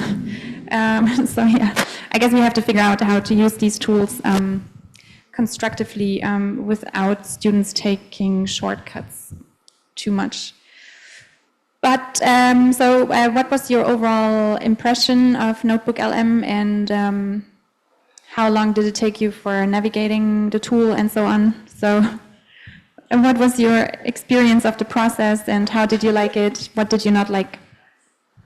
Well, since Suhail has that experience, we just start with the next course, next board, and then, right. Like, actually, he's the one who teaches us how to use it. Yeah, it's a, yeah. Also, a little disappointing because, it basically. No, it's okay. It basically generated the podcast. Well, that was not what we were looking for. I wasn't looking for a tool to generate the podcast. I was looking for a tool where they can record themselves. So that's why then we had to say, okay, what's an extra step where they can engage with it? But otherwise, it's just a summary tool, which any of the AIs can do well enough. So that was fine. I mean, the audio output is great, or the mind map is great, but we were looking for it from an evaluation perspective, right? And that it's not helpful. Well, the helpful part is the the key findings from the paper. This is also, we had some discussion. This is exactly what I asked students to do in my course, to read the paper and to give the summary and the synergy, all this. If students, they know this, they just can bring it here, but we also have a discussion. We still need to have that kind of knowledge to verify and to confirm the message from the AI-generated content. Otherwise, like if we just cannot accept all these things, we still have to do that.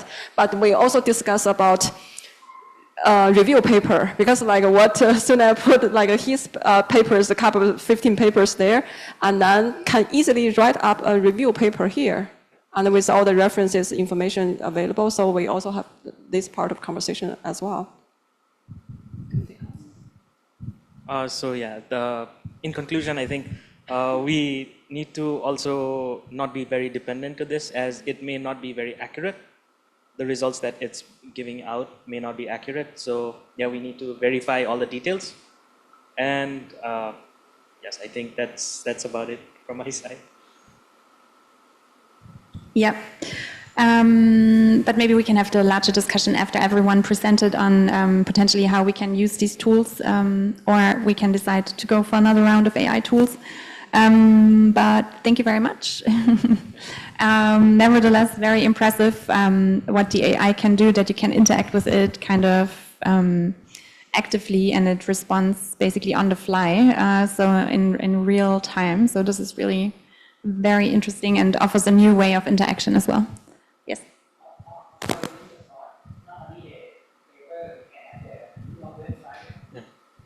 Yeah. Oh, sorry. So yeah, so we can link it to our Google Drive, the docs that we have, or the slides that we have, or we can link a website, the YouTube URL, or anything that's copied in your clipboard. You can just paste it as well. So we.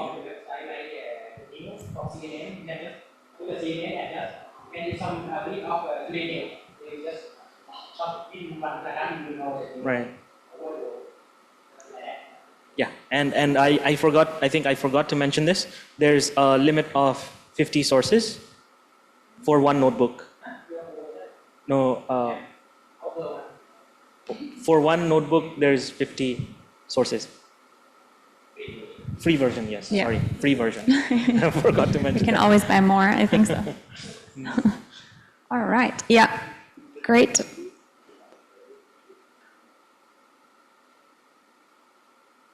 Yeah, you can even paste other audio in there, like another MP3 or so, or make a summary of something. Yeah, so this was the podcast group, disappointments, but also some interesting learnings. So maybe we continue with group 1, Google Gemini, and how you did use it for dengue. Okay, group 1 again. Let me share the screen. So our task was generating systematic review manuscript based on the dengue-related ongoing issue. So myself, I was thinking about 3 topics about the dengue vector mosquitoes movement to non-tropic countries. So I have 3 topics. Number 1 was understanding the dengue outbreak situation in Southeast Asian region, and then survey the vector distributions and climate change relations. And the next, the invasion of the dengue vector mosquitoes in non-tropical regions. So this is what I suggested for the systematic review topics. And again, we have expert of the Gemini, AK. He asked the suitable systematic review question based on the slide I taught in the class. And the Gemini suggested, I think this, yeah. Yeah, so basically Gemini suggested multiple topics, but I couldn't see what I intended. So AK asked, provide more topics, and I could find a similar topic what I want, which was the relation between dengue and climate change. So number 4, the quantifying the impact of the climate change on dengue. So we choose this topic for their systematic review. So we just copy it and open up another Gemini window because it was gem, focusing on the specific slide document we uploaded. But this time we need to learn the systematic review from wider resources. So we put their prompt, their effect of the topic and detailed information from their AI with their prompt, giving their regional and topic for research. So we need to give the specific direction, including the reference style and target genre. So in this case, we put their parasite and vectors genre. And he also put the number of the experience, more than 15 years of experience. So we provide the specific direction for the AI. Then the Gemini provide us the content. So we copied all the things into the Google Docs, and this is the title. And even AK support me to making the graphic abstract using Gemini again. So just takes a few minutes, and it also has all the contents about the abstract, the background, and all the results from the systematic review, including the references. So basically, AK, who support me this technical skill, currently doing his PhD on the comparison between Gemini and ChatGPT. So he has very high believe in this program, Gemini, but even though I cannot believe these references Gemini provided me, so I asked him to check every single references, whether it is really existing or not. So he suggests me to do the double check using the competitive AI, which is the ChatGPT. So he copies all the references to the ChatGPT and check the reality, and ChatGPT provide us the answers. So he knows how to play with the different AI tools, and even we also use the notebook LM, and he generated mind map for the systematic review paper and FAQ function and study guideline as well. So we can get all the information to apply for the Articulate 360 to open up the online course. Even he knows how to provide the visual aid using the Gamma, Visme, Canva, Mermaid, Crow. He has various background about the tools, so he could do the selection what we need. So this is the page we developed for the systematic review online course, and just what we presented this morning, we also can design the course content using the AI. So even we can choose the most suitable active learning activities for this topic. So overall, the Gemini is quite fast and accurate. And according to the AK, his research, it has much more capacity compared to the ChatGPT. But the important thing is we should know that the AI, still AI, we need to do the double check. So from the beginning, this graphical abstract showed the wrong name of the geographical location of each country. So we have to remove all the names on the map.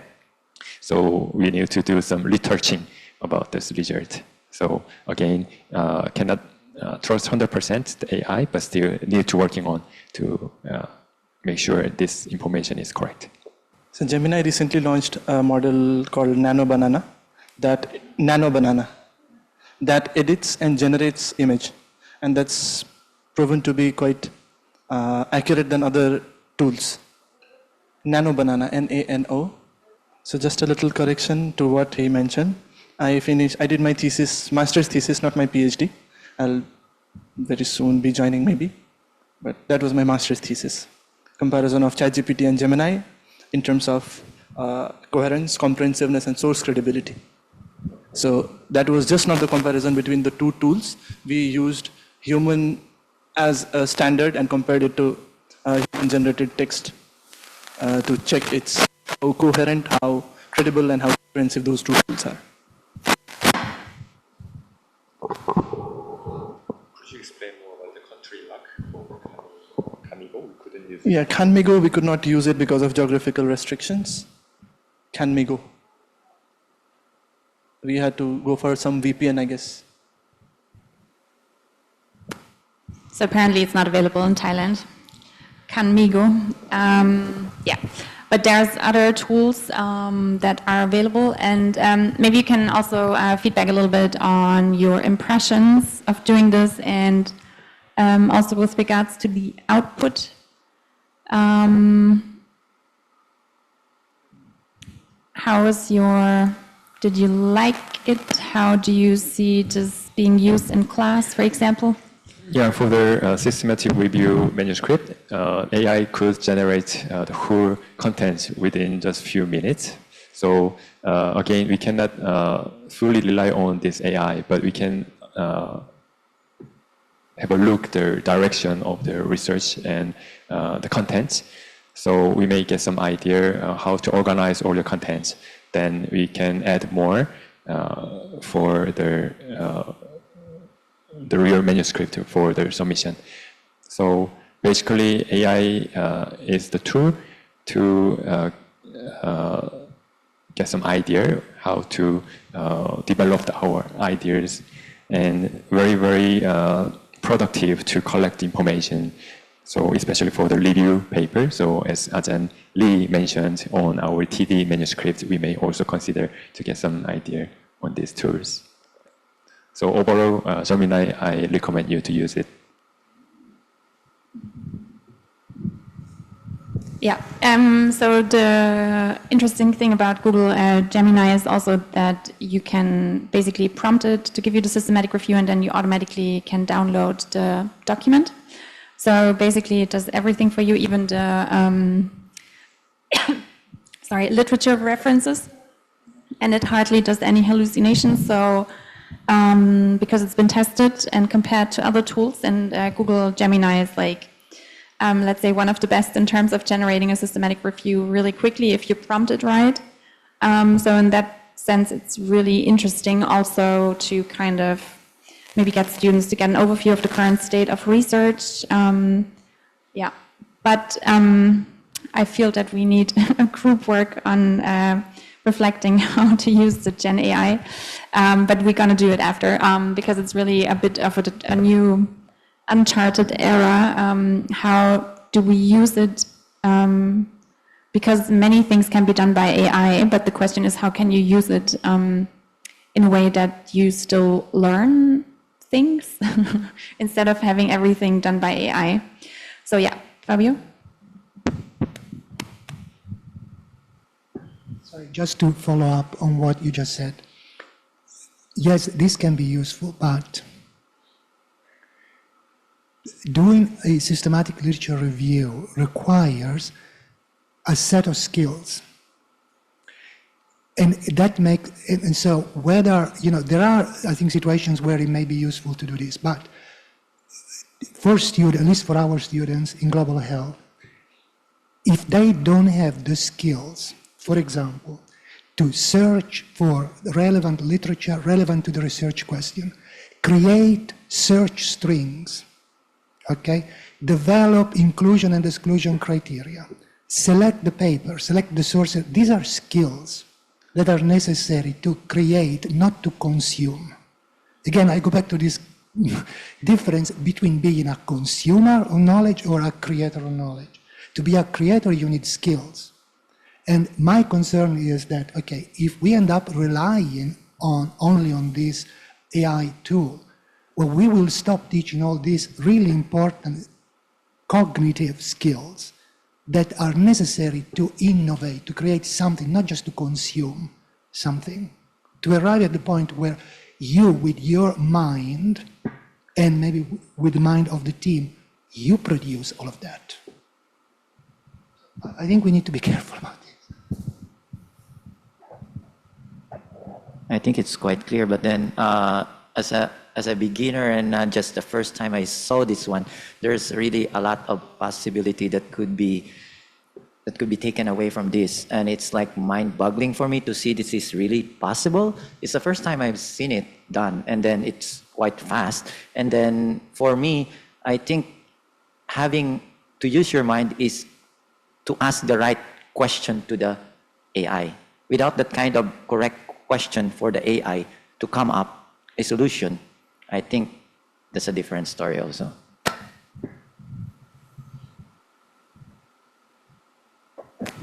Yeah. So, but we can do maybe a little bit of a deeper reflection in a minute on that, going into groups, and maybe you can use AI to help you figure out ways moving forward in terms of how you can avoid gaming the system.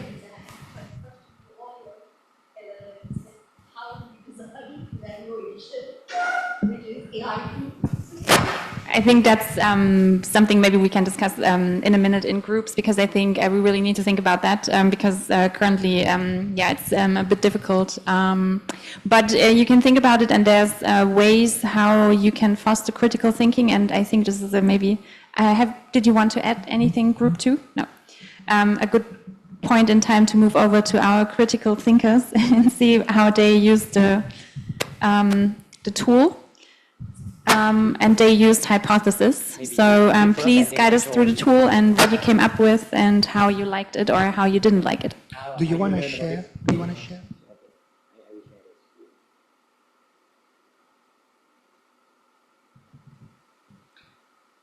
All right. So our task was to use Hypothesis and see how it could work. So actually, we had to spend a lot of time just figuring out how to use it. But that, I think, my colleague Kuntu can explain all the technicality of that. I think this has some potential for maybe for asynchronous learning. So, for example, students in their own time, they can look at materials that are online, because this tool can be, my understanding is, can be used only for materials online, so it cannot be used for files that we have in our computers. So you have to go online, whether it is a website or an article online or a YouTube video, right? And so you go online and then you can review those sources, and you can create groups, or you can do it individually, where you can write your own comments about these sources, and then those comments can be shared, and other members in the group can also add their comments, review it later in their own time. So this has the potential, it could be quite useful for activities that the students do in their own time, for example, outside of the class, and they can plan their own time and manage their own time, how to do it.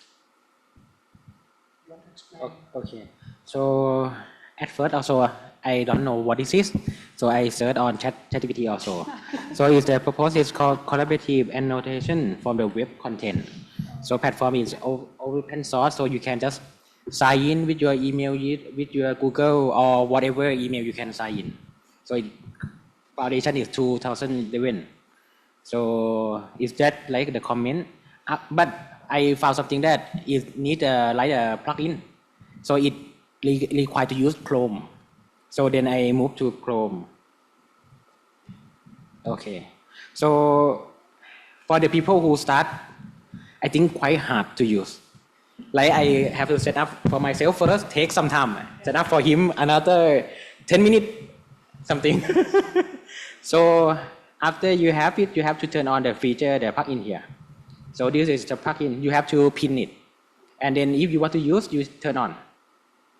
And it will hidden on the tab. You just click. So the software you can, at first is public. So at the first group, you're going to be public. So whatever the website that you're going, I think someone is already have been to, and they made a comment here. So this is for public. You can be whatever comment or what you want to say, and you can just tell them that you think at the same comment, or you want to create a new comment is, or you want to private. You make the group for your group. I make our group. So I will show here. So for my group, so I have 3 members. So from this one, when you want to send the context, so maybe just about some website, maybe from the BBC. So you just select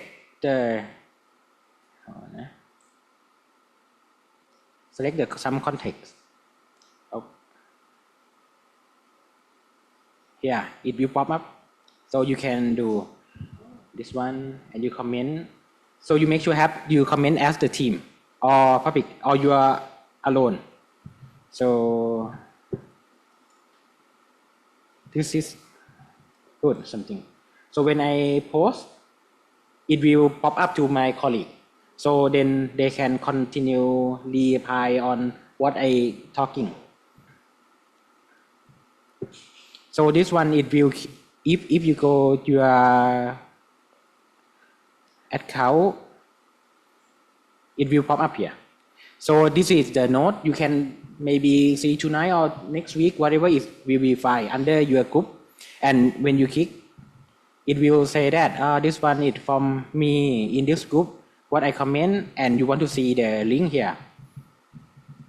So you can read the whole story. They just save your link for you also. Yeah. But we found that if we use for the student, for the class, we can only leave the group, cannot delete some people that on our team. They have to leave by themselves. I think that is. You have any question? Let me know. You have to add. No, I don't. I think I just need to add a little bit. I found this one interesting in terms of reading for many websites at the same time, and because you can highlight directly in the website whenever you browse it. Then you add a comment and the group member also can add it in that, so you can have a group discussion. And the group discussion here is not really in a real time, so it will be good to apply if you give the assignment for the student to work at home. Anytime they can access and they can do it. Yes, probably you cannot remove the team member, even you are the group creator, but it is good to build up the good, at least a good manner for the student, that be careful and be aware of whatever you comment or whatever you talk in the group. And however, they still can edit their own comment, but you are a group creator, you cannot remove or cannot edit.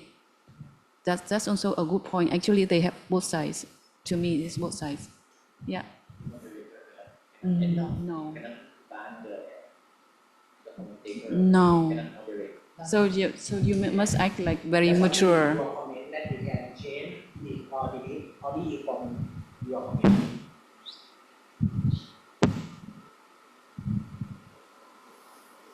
That's all that we find there.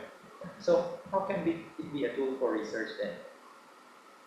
It's not maybe a tool, maybe just do the homework meeting and group meeting together. Maybe I meet in first paragraph and I just comment on this is about. And maybe have another people that I'm meeting but I not see as the you are just commenting.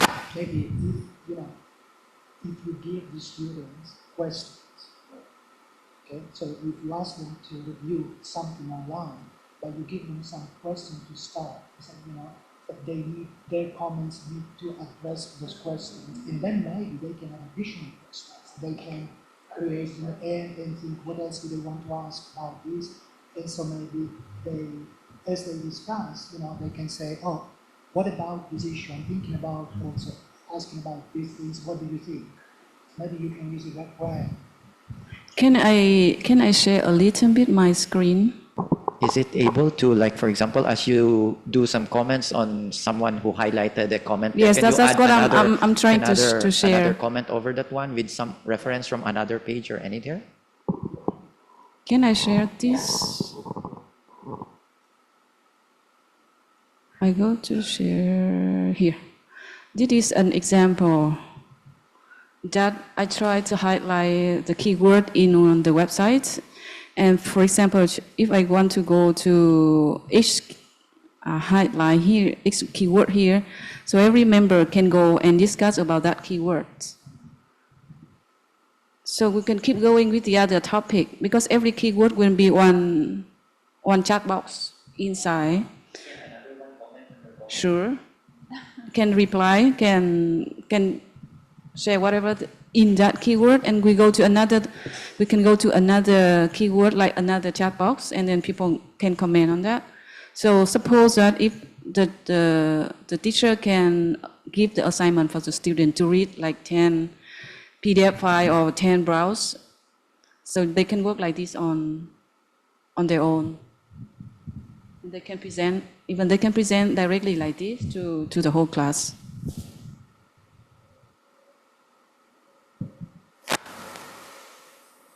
They're talking about PDF, so you have a PDF online.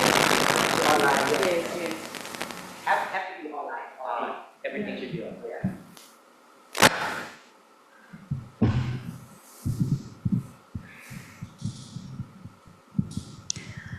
All right. So do you think this tool could help foster critical thinking?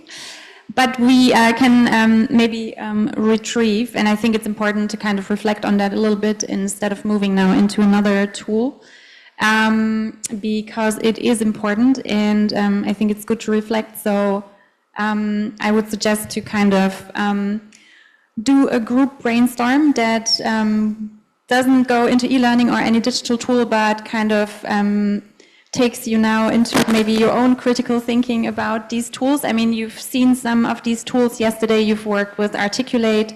You generated courses with the AI-based e-learning generator. Today, you've been exposed to some new tools like Notebook LM. You've seen Google Gemini, Hypothes.is.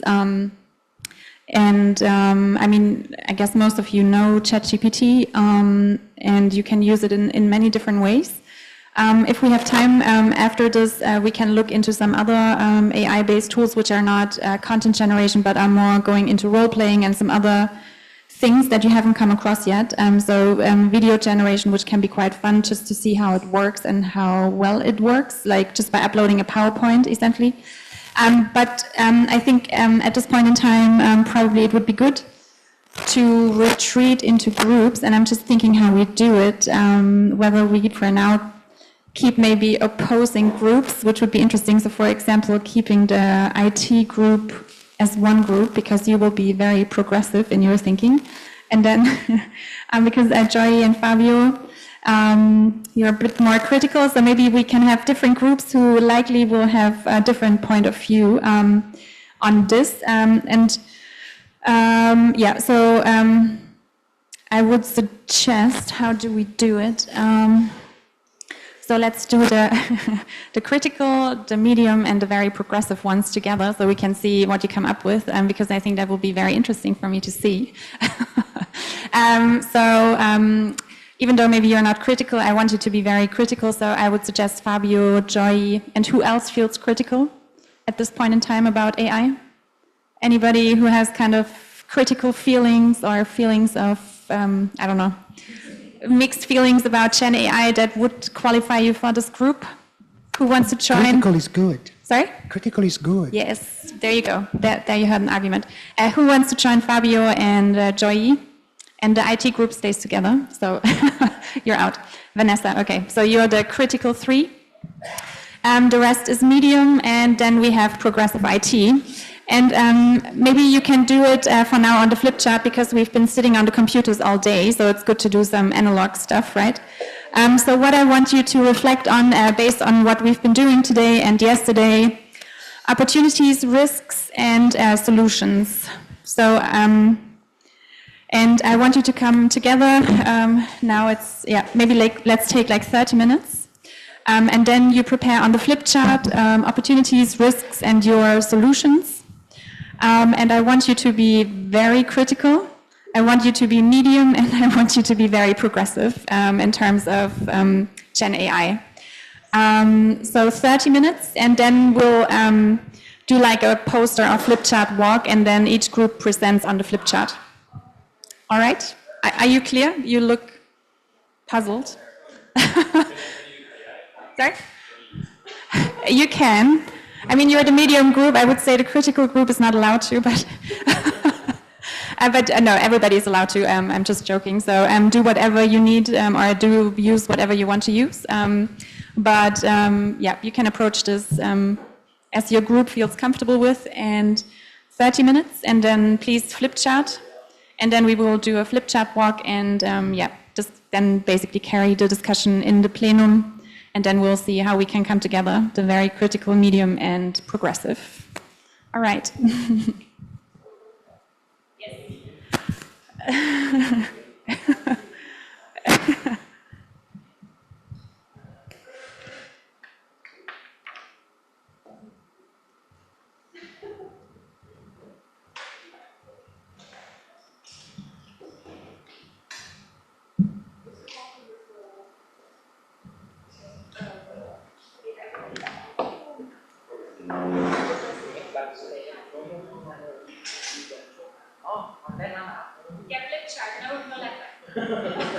How? I don't know how to write.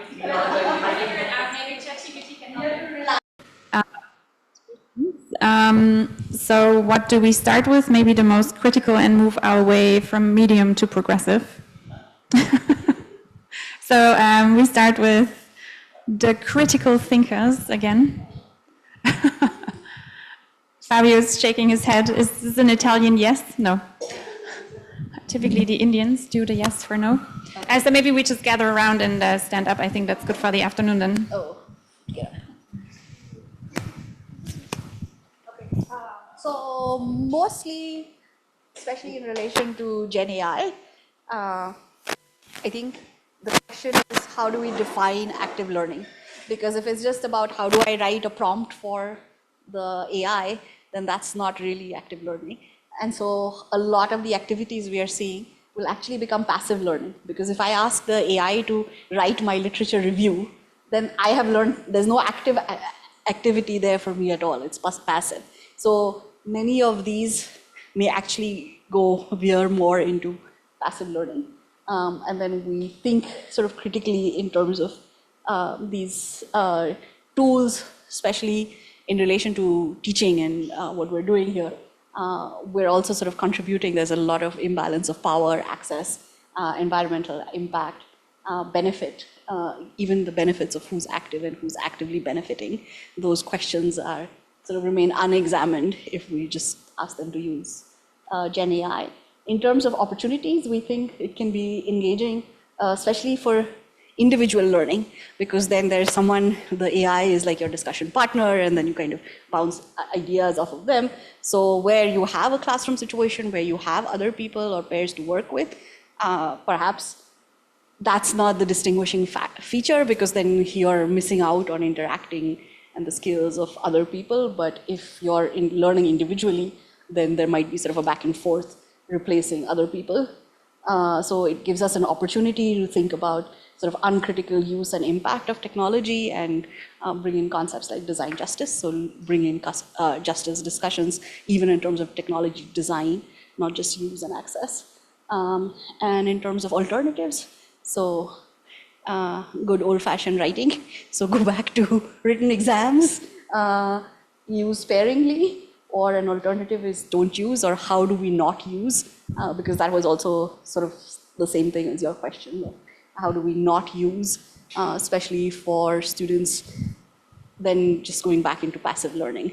So we're concerned about that it's not really active.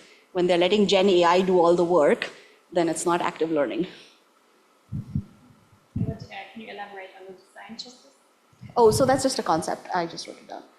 Design justice is a concept about who is, for instance, who's designing the technology and who's benefiting from it.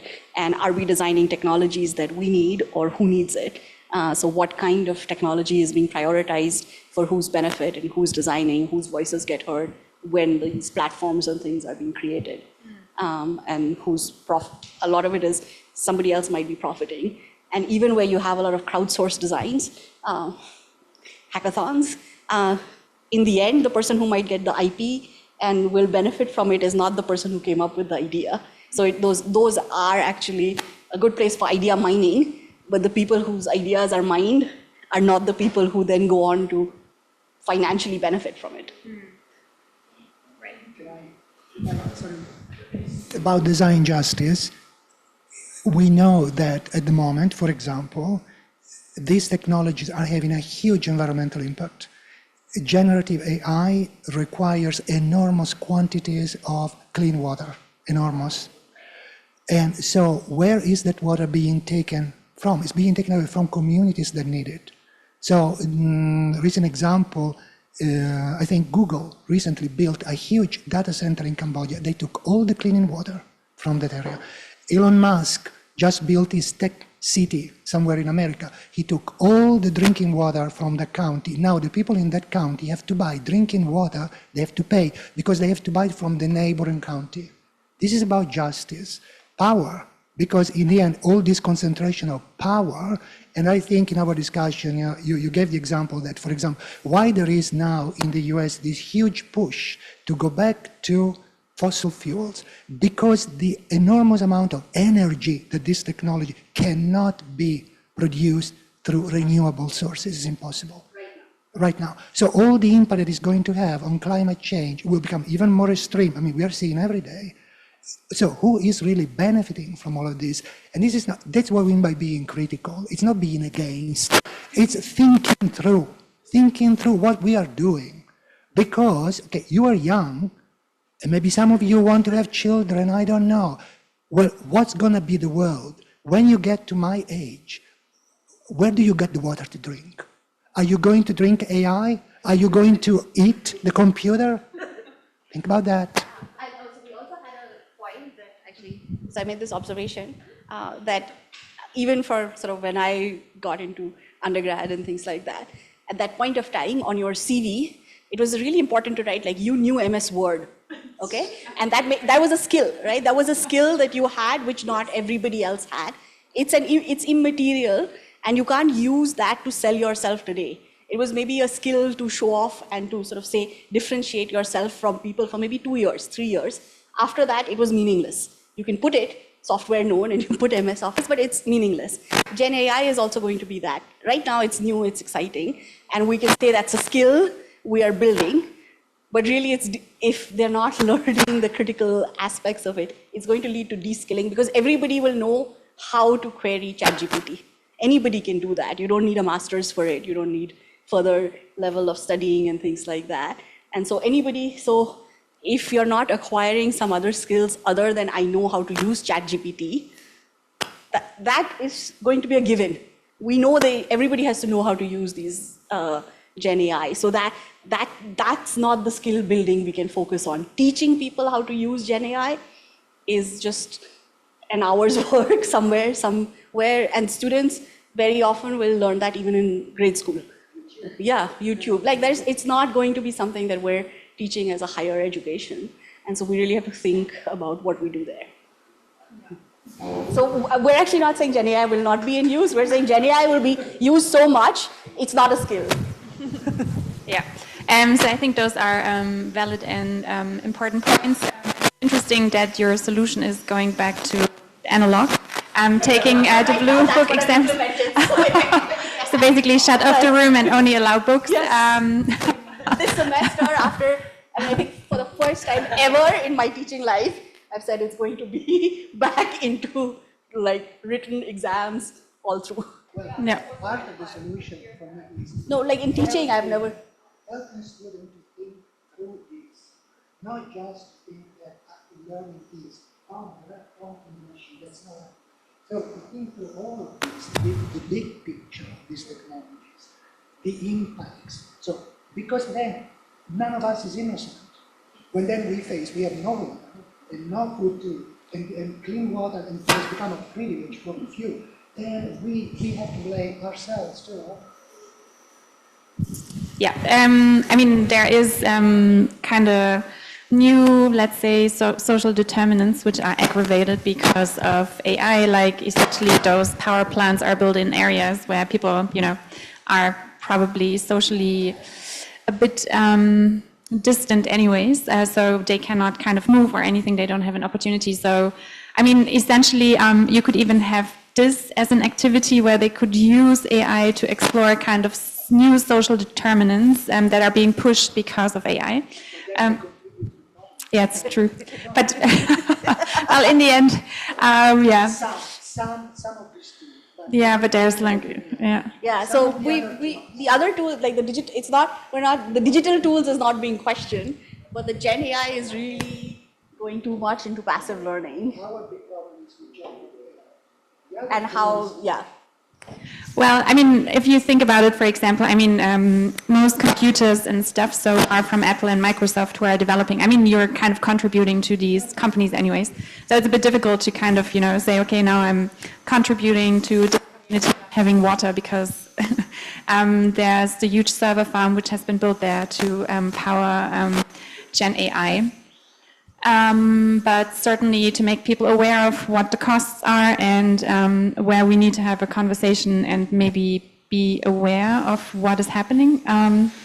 So certainly, I mean, technology is improving also for solar, for example, the batteries are improving in terms of storage. So certainly, probably sooner than later, we will be able to kind of cover some of these power needs through renewable energies. But so sorry. But yeah, for the water, I mean, I'm not really sure. I'm not an expert on water needs, but I think they kind of are able to recycle somehow, and they use it also to power. So because it becomes quite hot, so sometimes they use the water from server farms to actually heat up other systems. So because it's basically warming up water. So there is kind of this sustainability aspect, which I think many companies have taken up. But this is maybe another topic into how to make Gen AI more sustainable and more justice for the global communities that are exposed to what is needed in terms of server farms and so on. But yeah, I think this is kind of the key issue that you've outlined.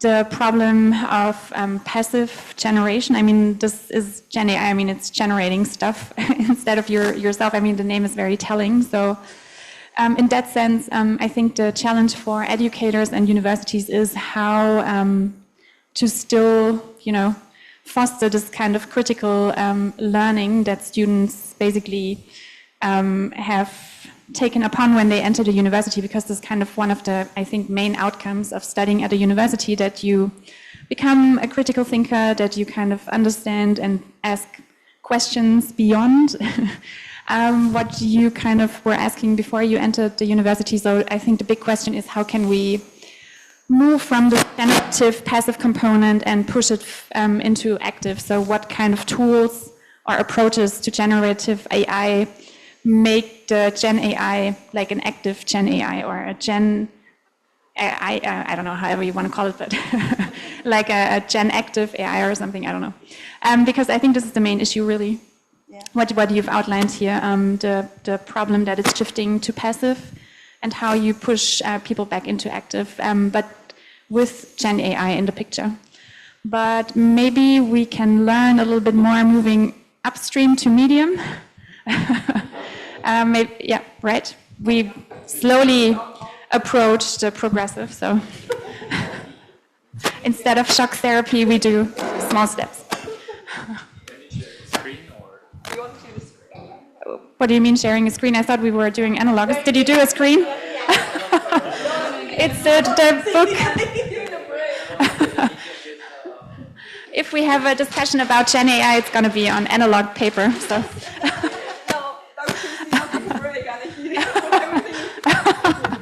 Okay, yeah. Medium, please go. Do you need another mic? So actually, we are a medium group, but we're the medium group. I like. I'm aggressive, and medium, and critical, medium. Yeah. So we are mixed. So we discussed about the opportunity of the Gen AI, and basically we can get a lot of ideas from the AI tools, knowledge, the full overall knowledge about certain topic, and also get some ideas by suggesting. So we can ask Gemini to generating exam questions and Q&As and activities, etc. for designing the courses, as we experienced already yesterday and this morning. And we can also raising the engagement of the student to make them active learner by translating their teaching contents as a video or podcast and audios. So we can raising their interest using the Notebook LM application. Even we can generate their guide, the step-by-step process for teaching, like a tutoring, how to use these tools. So basically, almost everything can be generated by AI tools. So there are a lot of opportunities for their creating their educational courses and contents. But at the same time, we have the risk using their GenAI by relying too much dependent on their AI. So the student may lose their critical thinking or some creativities. So the most important risk is the communication skill. They have no chance to actual communication, like a soft skill to talk to others in person. So they may have no chance to training their soft skills. And knowledge gaps could be one, but for more related with their active learning, their ability to complete their assignment, because with the AI, just easy to make it finish, complete everything.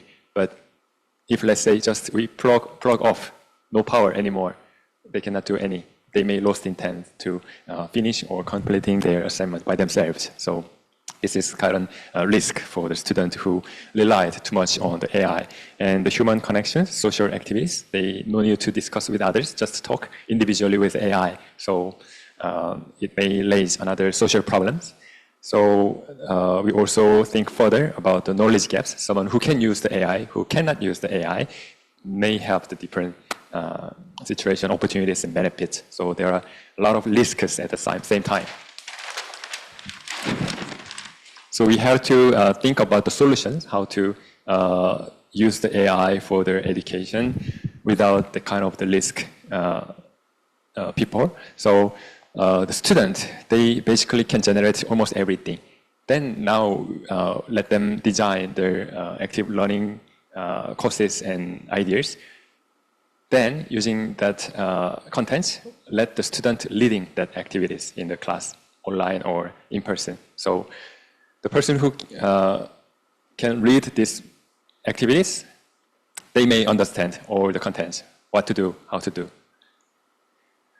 And also we can make them explain the tools that they used to develop these activities, including the specific prompt, how they design these activities, so that we can do the assessment with the result to checking the quality or relevance of the activities with the topics by doing the peer review and feedback. And also we got more opinion from Ajahn Pham about asking why you choose this tool to develop these courses and activities, and how did you do, how the student designed. So this kind of the multi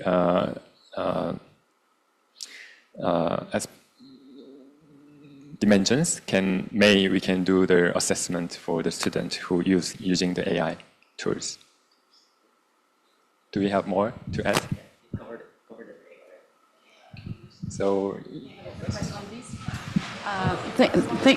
after this one, after listening your presentation, and when you explain the point number 2, you say, number 1, student can lead the activities.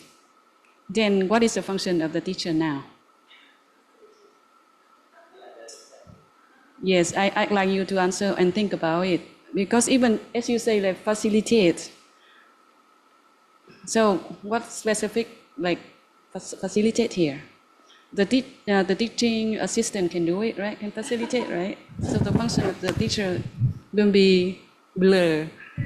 Yeah, so that's really critical for us to think where we are like a teacher. We need to have some key point here whenever we have the course.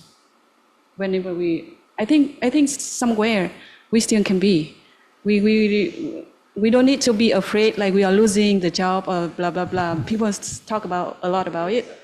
But for sure, that's why I really not in the trend that support for AI tools. We need to know what are the tool, but we really need to know why we use that tool and to what part only. Yeah, that's it. And I will save my question for the last group. I don't know. I think I can relate to that, students leading the activity, because at least that's many of us do in our program. We tend to be facilitators, okay? And then we want the students to lead because that's the active learning, that's the engagement. Here, but the issue is for me is some of these tools may be useful, but I think we need to be careful about how we present them. So I think that it's not useful to present these tools as they are the active learning, because that's not they are not active, they are tools to facilitate activities. But active learning is not the tools per se. And this distinction is very important, because otherwise we damage the learning process of the student, because then we create a belief that active learning means just using the tools.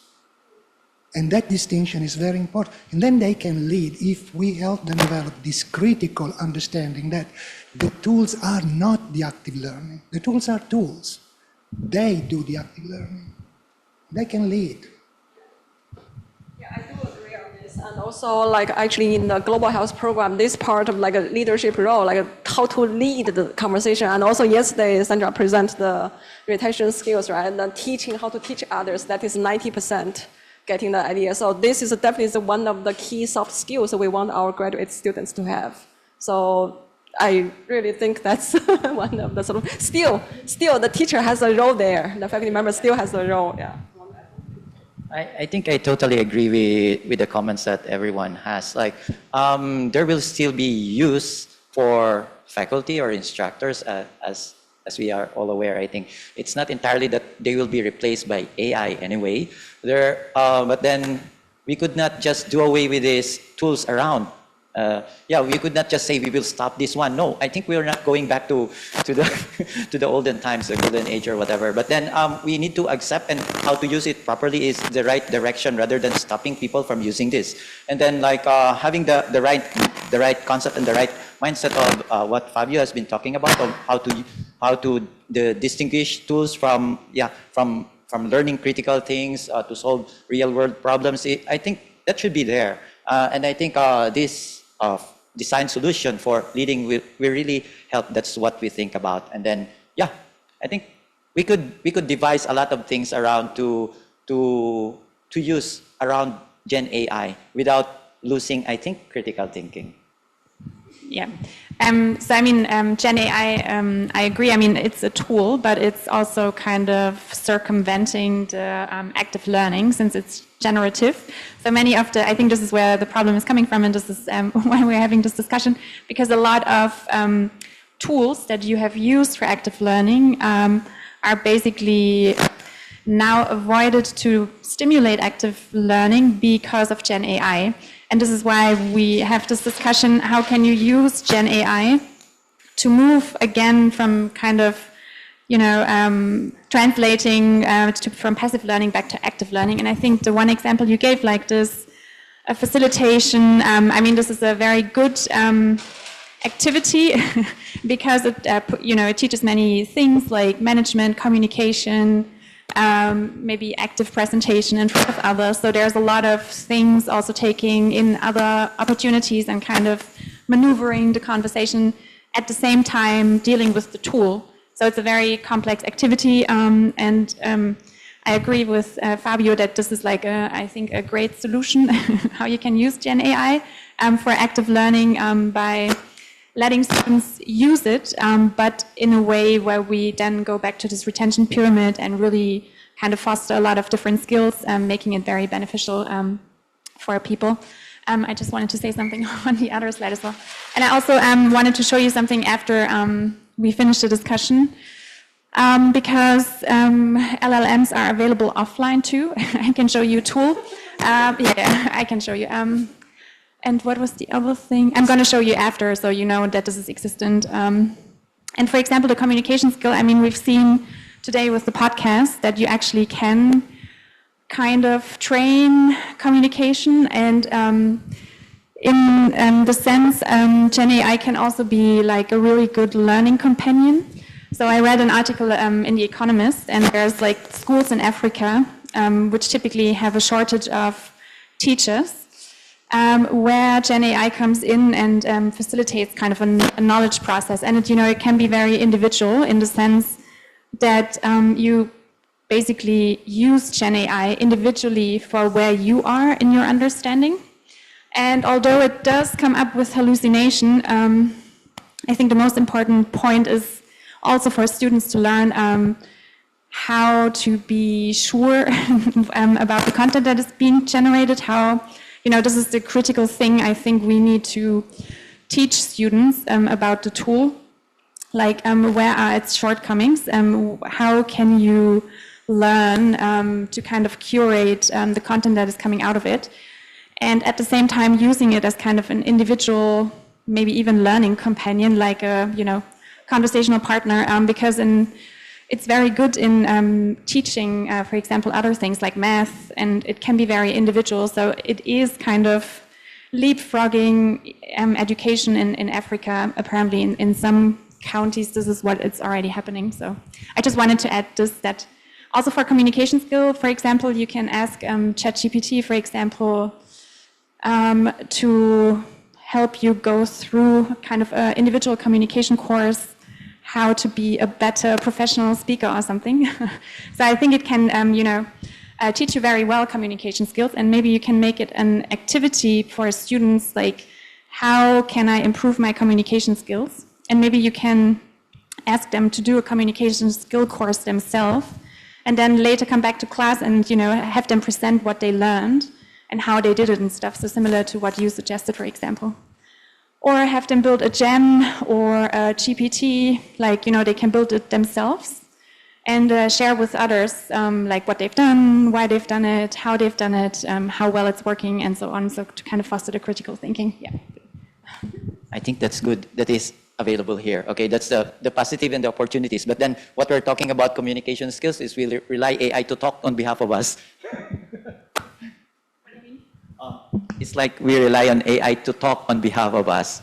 And rather than learning how to communicate, we let AI do the talking for us. I saw how it's being used now. I mean, yeah, it's true.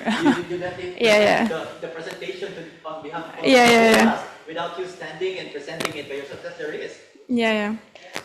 But I think there's like use that opportunity. We use it as a guide to help us to have better communication skills, to have better human connection. That's great. But then on the other side, the downside is we might just lazily say, okay, you're the professor, and then you talk in front of the class, do this and do that. Yeah, that's possible, right?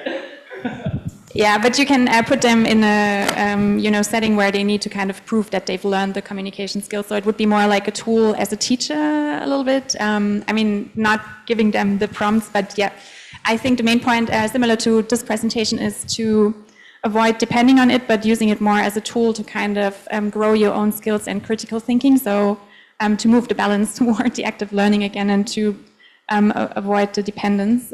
Although it's becoming more and more difficult, but yeah. Can I ask something about the ethical matters? Is there any ethics of the AI using? Because active learning not teach only good things, maybe bad things can be designed to teach? Yeah, I mean, there's like, so ChatGPT stores every conversation now because it's on the US servers, for example. So there, I mean, I'm not too deep into ethics, so because, I'm more progressive. No, I just want to share, there was a global conference on ethics for this technology. I think it was in London 2 or 3 months ago, failed completely. Most governments were there and they couldn't reach any agreement. Because, again, it goes back to this issue of power. Because who controls this and the decision-making at the moment about all of this is in the hands of few very powerful global corporations. And most of these are the people who are backing Donald Trump. Okay? No, it's a fact. So There are some ethical frameworks. So EU has one, but there is geopolitically there are sort of two camps. So EU is actually encouraging for more ethical guidelines and along like you have GDPR and things like that. So the EU has already enacted it, and then the other global camp is the US, which wants no regulation. So the US is in the side where they want no, because the AI companies there are really powerful and so it's not decided. There's still sort of a imbalance going on. Asian countries are kind of going their own way. Some are more aligned with the US way of thinking. Some are more aligned with the EU way of thinking. So there are also regional sort of ethical guidelines. There are policies around AI at national levels as well. But there isn't kind of a global understanding. But there are issues being brought out about ethics. But this is just again information. The European Union has developed some guidelines for AI, but there is huge opposition again from the big tech companies. So there is this kind of geopolitical blackmail. So if the EU implements these guidelines, then these companies stop investing in Europe. Okay, so you see those issues of power. It's really, really important here. Yeah. So in general, also to keep in mind is that we do not know how these models are trained. So we don't know what training data goes into ChatGPT and others because they don't disclose. And there's some inherent data bias in there. So for example, there have been examples where like ChatGPT has been asked to produce a picture of a manager in a hospital, and it kind of produces only images of males, like in a typical age, because there is bias. So I use this example of my class. So I asked it to generate a picture of a professor, and it's a white male. Yeah. So the professor is always a white male thing, and that was something that actually Google search used to show similar. Now if you go to Google search, this is something that is a problem that is identified in Google algorithm of how stereotypes of images. So Google search now shows a much more diverse kind of representation, but you're seeing this thing. The next generation of technology is creating the same issue as well. Yeah, so there's bias. We don't know what goes in these models, and from a scientific standpoint, it's also the problem that you cannot replicate. So if I put a prompt and you put a prompt, probably the outputs will be different. So there's some other ethical issues beyond frameworks related to these commercial models. We are not delving into this here, but maybe next time we can have a GenAI course so we delve deeper into these kind of topics. But you can download, maybe that's also interesting for you guys, and probably you can download publicly available LLM models that you can use and then train specifically on other data sets. So there has been research done, for example, training LLMs which have been pre-trained, so you don't need to do all the energy for training the huge model again. So you can get this model which is pre-trained, and then you can basically refine it to a special purpose.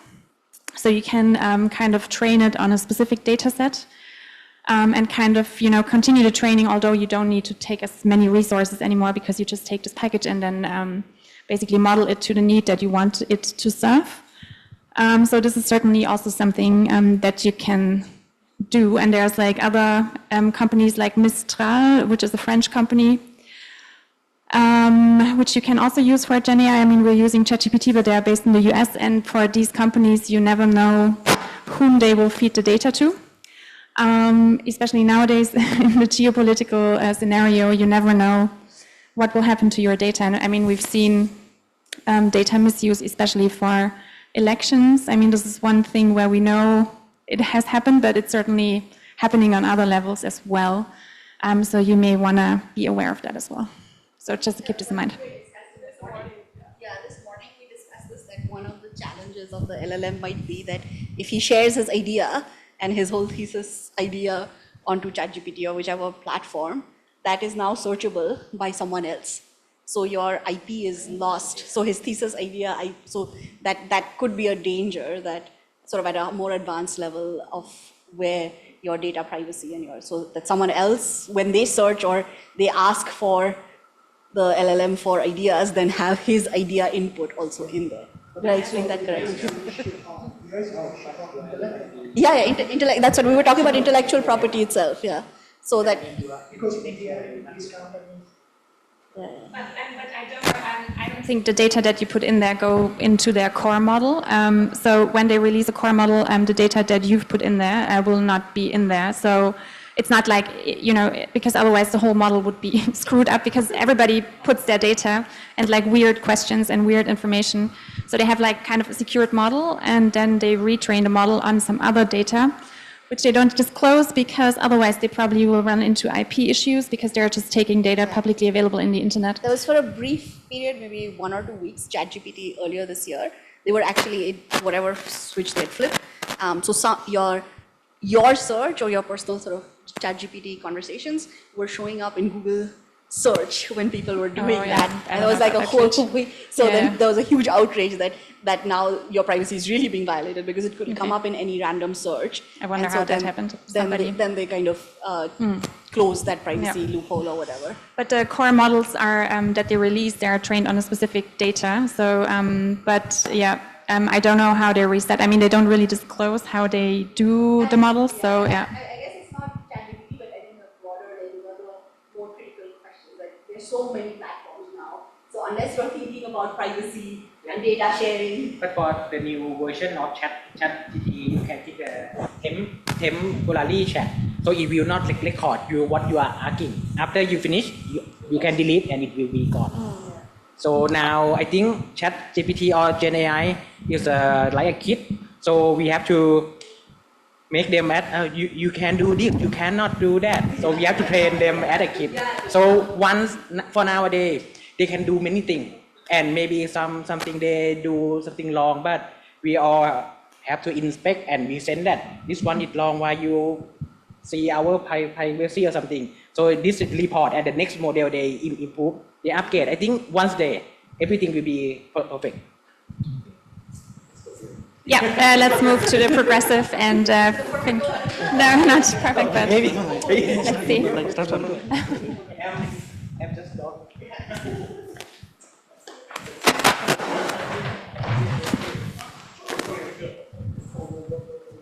So AI, so you can see it. We not say that order is into some image because AI create capability. So maybe I just starting and I will just comment. There are many. I can see the many. So one by one. Oh, you want so the first is the opportunities that we see. So fueling creativity and innovation. So maybe if someone is stuck somewhere in some point, maybe they can just ask GPT and then they might help you with something, right? So one example is like, I'll get back later on to the example. So another is revolutionizing education and accessibility. So I think we touched this somewhere around here. And then, so like Dr. Sandra said, in Africa, they don't have teachers there. So the AI has been helping to teach them without a presence of a teacher, right? So another is accelerating scientific and social progress. So this is pretty clear, right? So moving on. So empowering economic transformation. So with this, I think you were about to say something, sorry.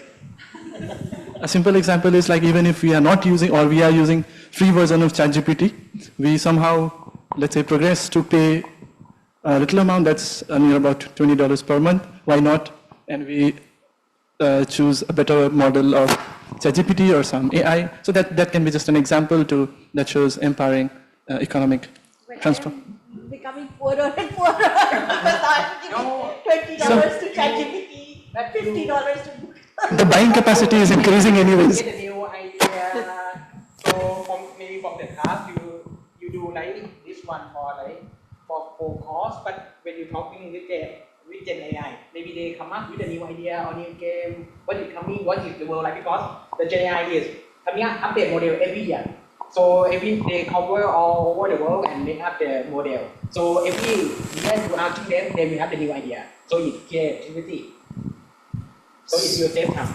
So yes. So to Doctor's point, fueling creativity and innovation. So you just said you're paying $20 to ChatGPT and $50 to Google. So you're using this to maybe help you with your slides, your lectures, or or your just own research, right? So it's improving your innovation, right? And somewhere it's helping.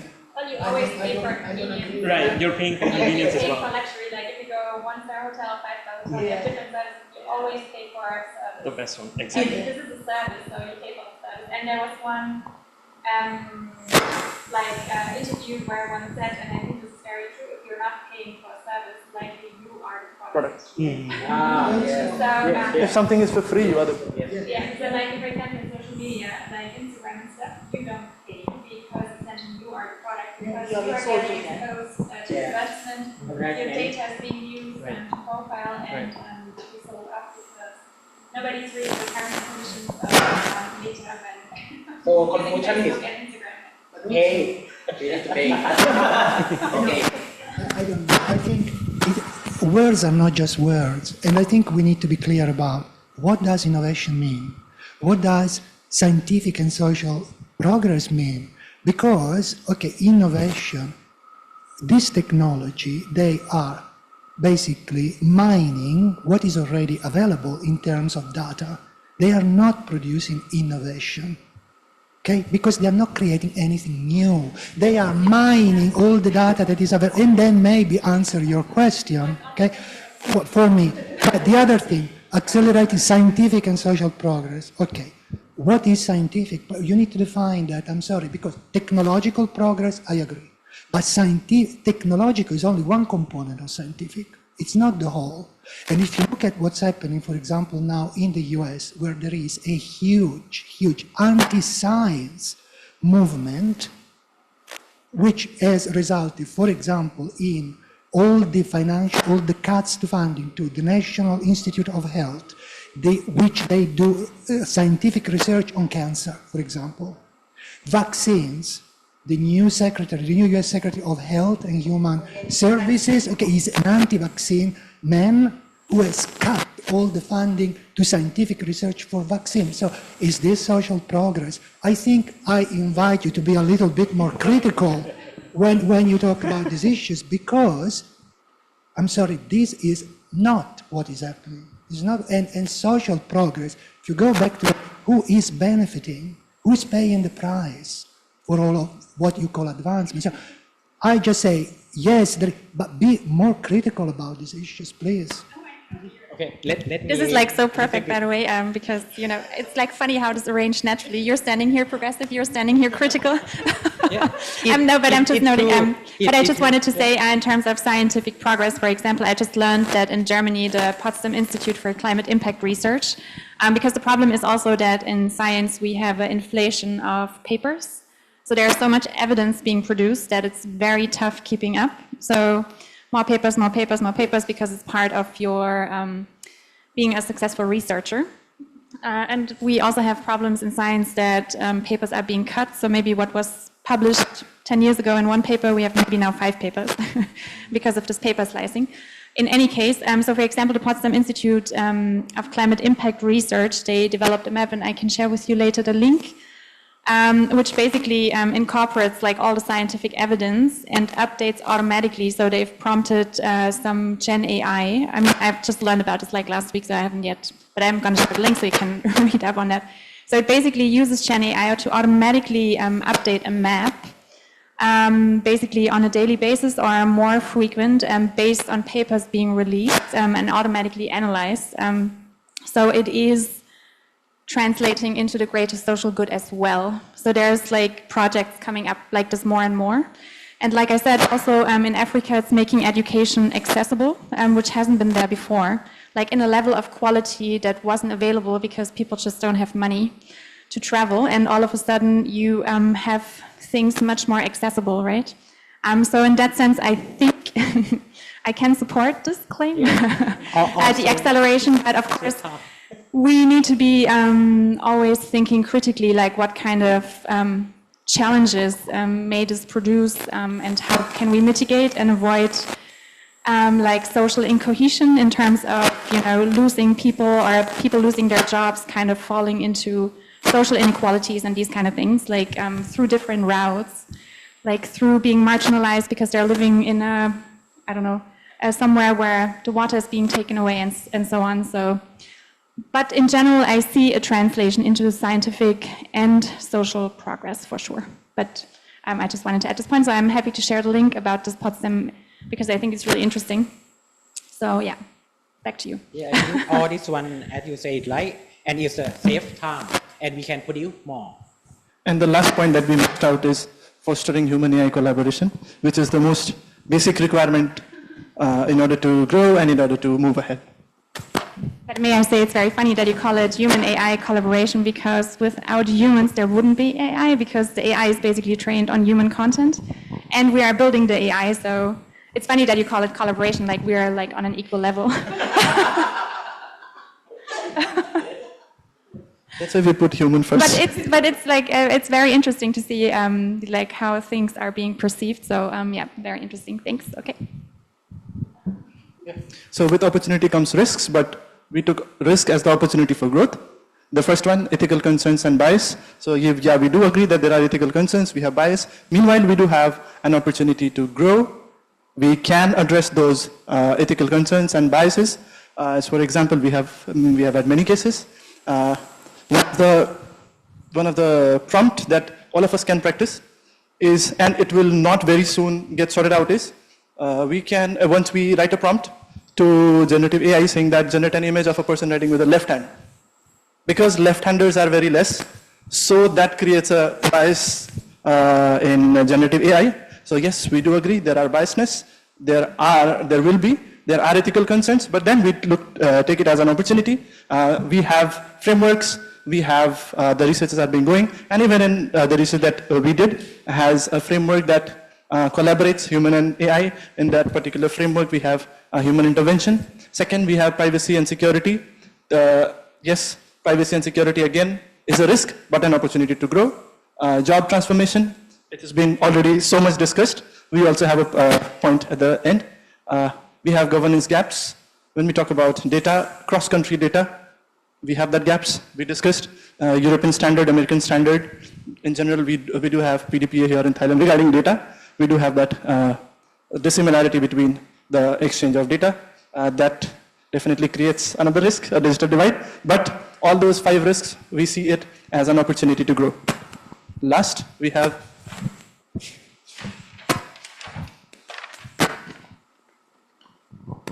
so for the design solutions, we came into like with the use of AI, how we can find a better way to solve any problem, right?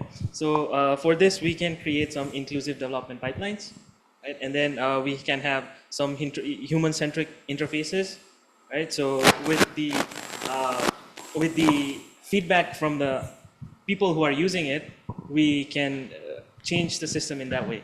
Another is ethical AI ecosystem. Yeah. I just wanted to add one term which we call as RLHF, reinforced learning human system. Okay. Oh, okay. And then yeah, continuous learning and upskilling, and then finally collaborative global standard. So I think this one is already. One more. But also you mentioned in fact we have a class teaching also in our campus also. In also we have the boot camp, right? For last time we have boot camp for Chulalongkorn. Also we talking about this one for the kid. So for the student, also as generative AI, I said if they a kid, right? So we have to treat. So one day they will become a good guy. Yeah, AI will not be replace human, but people knowing AI will. It means that if you know how to use AI, you maybe can get there. Thank you. I think we have a lot of comments. Yeah, I was just wondering about the left-handed comparison. I didn't quite get that. What were you saying about left-handedness and left-handers writing biasness? The picture, most pictures generated are people who are writing. So it reinforces this idea. So left-handed. Every time you write a prompt. Black guy, white guy. Yeah, the example I gave of the white guy. Yeah. So there is a stereotype. So that there's actually, I think it was a paper, right, about this left-hand bias. That most the AI just assumes everybody as the right-handed. But I think it's not just AI, because like everything in terms of left-handed people is being like, yeah. So if you that- check the output for this, I think maybe one. Yeah. I'm left-handed, yeah. Sorry? Yeah, but I'm using like both depending on the activities. But I was just wondering, like, how would AI be like biasing left-handed people? In which kind? What data set? Data sets like it does not have enough data sets that has a photo with people writing with the right hand, left hand, then it will definitely. Okay. I can also see in terms of like designing solutions. So like I've read of this kind of left hand, right hand thing, not in the context of AI, but for things that many things are designed assuming that everybody is right-handed, right? So accessibility is designed around right-handed people, not ambidextrous, and there could be a completely different design architecture which takes into account that people, it's the same, it's sort of different ways people may access things. And so if the data set it's learning from or it's generating an idea from assumes that everybody is going to be right-handed, so the design answer it comes back to might not really work for the same thing. Yeah, but the numbers of left-handers are like 10% of the global world population, so there is already an inherent bias. And I never thought of being marginalized because of left-handedness, so. But that's very interesting, I'll take that. And by the way, Bill Gates is also left-handed. So maybe it does.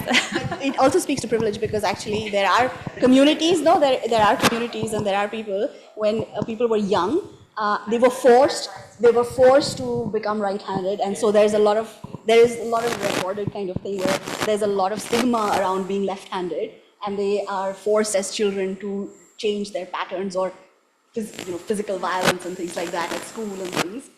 That mindset may not be as common today, but it's a different kind of understanding. So. Also in China, maybe from the sport. Mostly they will use the right hand, but in China they training provide the left hand. Because from the left hand, maybe they have more chance to win the game. I wanted to make an observation, not directly about your presentation, but I think you guys have been great active learners. You've taught us a lot. We've really learned a lot. But that's the challenge, because I see you all at being at a different level where you all can already, and especially coming from a field of computer science and data science, right? You know what it can do and what it cannot do, right? And where you can or where you should or where you kind of say, okay, we need to limit it, we need to tell it. But the fear is that when other people are using it, who they may not have the same critical awareness of where is ChatGPT getting its data from. For you all, you don't have to think twice. You have an understanding that this is how these models work. But we're saying in non-CS fields, right, non-engineering fields, or people just using them unthinkingly in grade school or undergrad and things like that, we're going to have a problem with active learning where people are not understanding what it can or cannot do and where they are de-skilling themselves, because you all gave examples that we looked at it, that we double-checked. Why are you double-checking? Because you know that you should be double-checked. Many people are not, because they just assume what we are getting back is great, right? I used to start in class and I used to tell the students that you start on a Google search, if you stop on page 1, you may not have, you really want to go page 2, page 3 might have the right answer, but most often we just stop at page 1, and the top thing is an ad. So if you just go with the top Google what has recommended, it's an ad. So it's the same thing I see with ChatGPT and things, where people, if they just assume, okay, ChatGPT said this, it's okay, then we're going to have problems with the active passive learning. Yeah, but I think what I observed in this workshop was that, this is really working well. When people with an IT background come together with people who kind of come more from a content creation space. So maybe this is something you can keep in mind also moving forward. Maybe, you can maybe reflect that in your courses moving forward, that maybe you include inputs from people who come from computer science, who then maybe give a little bit of perspective in terms of GenAI and kind of critical usage of GenAI, like the double checking of references and all these little things that happen almost naturally, but many people may be unaware of or something. So maybe thinking about how you kind of merge the, let's say, traditional teaching with kind of leveraging the knowledge that comes from computer science a little bit more, so that active learning, which GenAI. Yeah. We are not only the support of IT, so we are help for professor to work on the coursework but also. that's what I say, you have that critical insight, but lay users are not coming and doing you all are. So it really helps.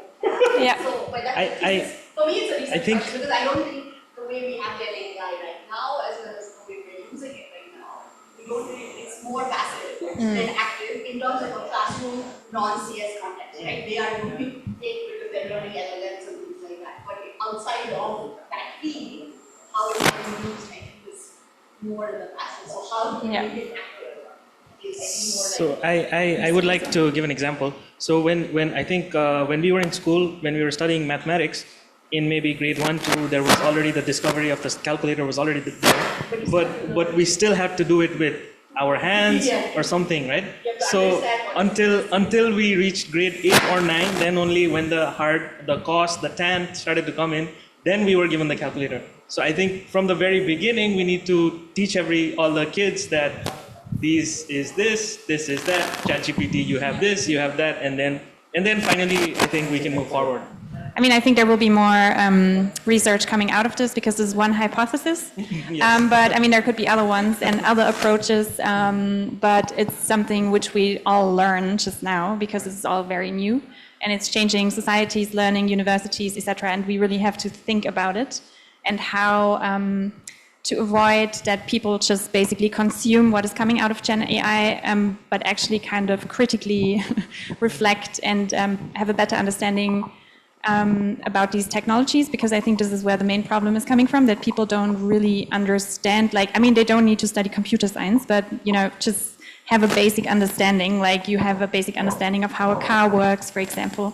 And I don't think we have that yet, that people have a basic understanding how these models are trained, how these work, and therefore inherently don't really understand the barriers of these technologies, and that it's not something that is to be consumed like without questioning, but that it's something which needs to be curated, where you need to reprompt, where you need to kind of work to get to the content that you actually would tag as good quality content that you can use. It's not something that comes out of it right away. So, and you have to be careful because with each model there's new challenges coming and changes, so it's not something that is stable. So yeah, but I think we need to teach people, and I mean, there will be research coming out of this, but at the moment there's a lot of question marks, but I think we are very aware of this gap, and maybe we can take this out of the discussion for this afternoon, that I think was reflected in all of the different streams, so from critical to medium to progressive. I mean, here you called it kind of dependable or dependence, but essentially it's this conflict between passive consumption and active reflection that we need to somehow ingest back into the students or in this whole learning environment. All right, so it's time to take the seats and close the session. It's already 4:36. So thank you very much. I think this was a very interesting and constructive discussion.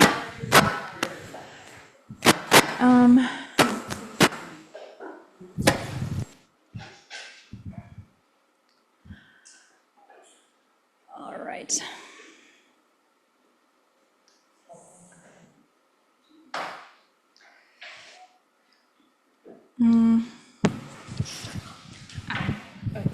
Okay.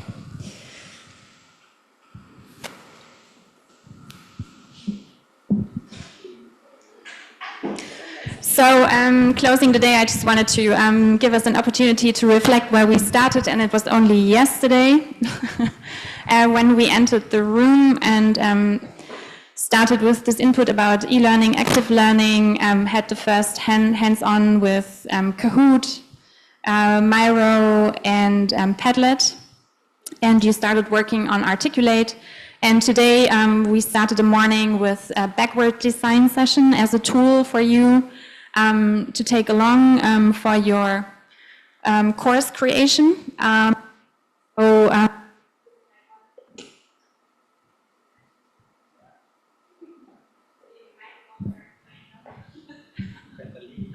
It was an intense day. Even the microphone's batteries are coming to an end.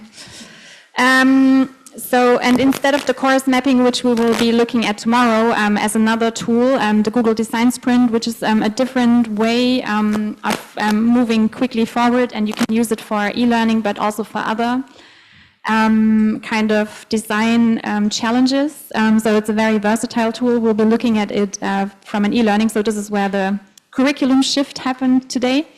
So instead of that, we looked into Hypothes.is, Notebook LM, and Google Gemini for active learning, and there's many others. We'll see. For tomorrow, I would plan to go into more these creative AIs, which you may not have come across yet. So for role play, there's one Character.ai, then also for content generation, so video generation, which you can use from PowerPoint to generate a video. So we'll explore that tomorrow and how you can use it.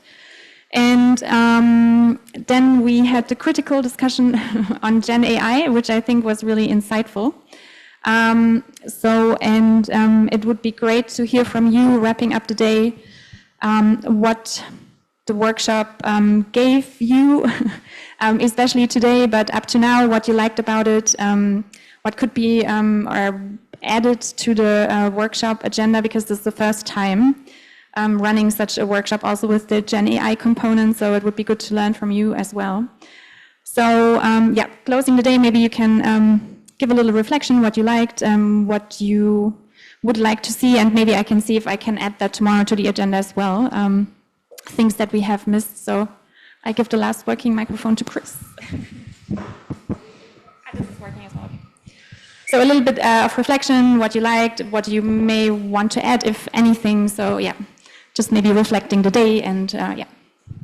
Yeah, since this morning I had a chance to hands-on the different tools to developing active learning and courses. So just within a day, I could experience around 10 different AI tools from AK. And yeah, Grok, Mermaid, Gamma, Bisme, Canva, Notebook LM, Gemini, John. Yeah. So it's quite a shock to me, because I think from the aggressive group, they said the opportunity could be get more free time because AI makes everything faster. But for me, it's quite a burden to check every content produced by all different students. So maybe we cannot control, out of control, to checking every single thing. So it could be quite a burden for us. And also the systematic review generating was very easy. Other means that we have to review the many different types of drafts to make it sure this content is correct or not. So I think for me, AI provides me a lot of tasks to take care. Yeah, so I think this one, and also we need to consider the ethical issues and others. So basically all these tools came from the private sector. Is there any public AI tools? So I want to show you. Yeah. So I'm still a bit confused whether this AI can make me free from the work or give me more work. So I need to think more tonight. Yeah. Okay. Thank you. I think yesterday was more fun in terms of possibilities. Today, I mean, it's great. Like I agree with Chris. Like I learned several new different platforms that exist, and also good to hear from you. Like what are the comparative? Like okay, Gemini is better and less hallucination than ChatGPT and things. So those for me are all interesting to know. I think that was the question I went away with yesterday, and we kind of solidified it a little bit better today. And that's an open question. I don't think we solved that in the workshop, and that's not something for solving now. But that's going to be the bigger question coming out in terms of a teaching learning aspect of like how it doesn't move us back into an era of sort of passive teaching or passive learning, because teaching can also become incredibly passive because I can just say, okay, here are 5 readings, or find me 5 readings. I can literally automate the whole thing, right? Find 5 readings, create a PowerPoint, do a voiceover, put it online, done. I don't have to do, like, my input can become super minimal. Students can tell us what summarize this reading, create a mind map for me, done here, here's the assignment prompt, write the assignment, copy, paste, done. I can get an AI to say, grade these assignments, done. So we've lost everybody. No, one AI is talking to another, but no one is progressing through this, or no one knows what they're learning or what they're losing. So that could be a challenge. And so I think that's really going to be important for us. It's fun to play around with, absolutely.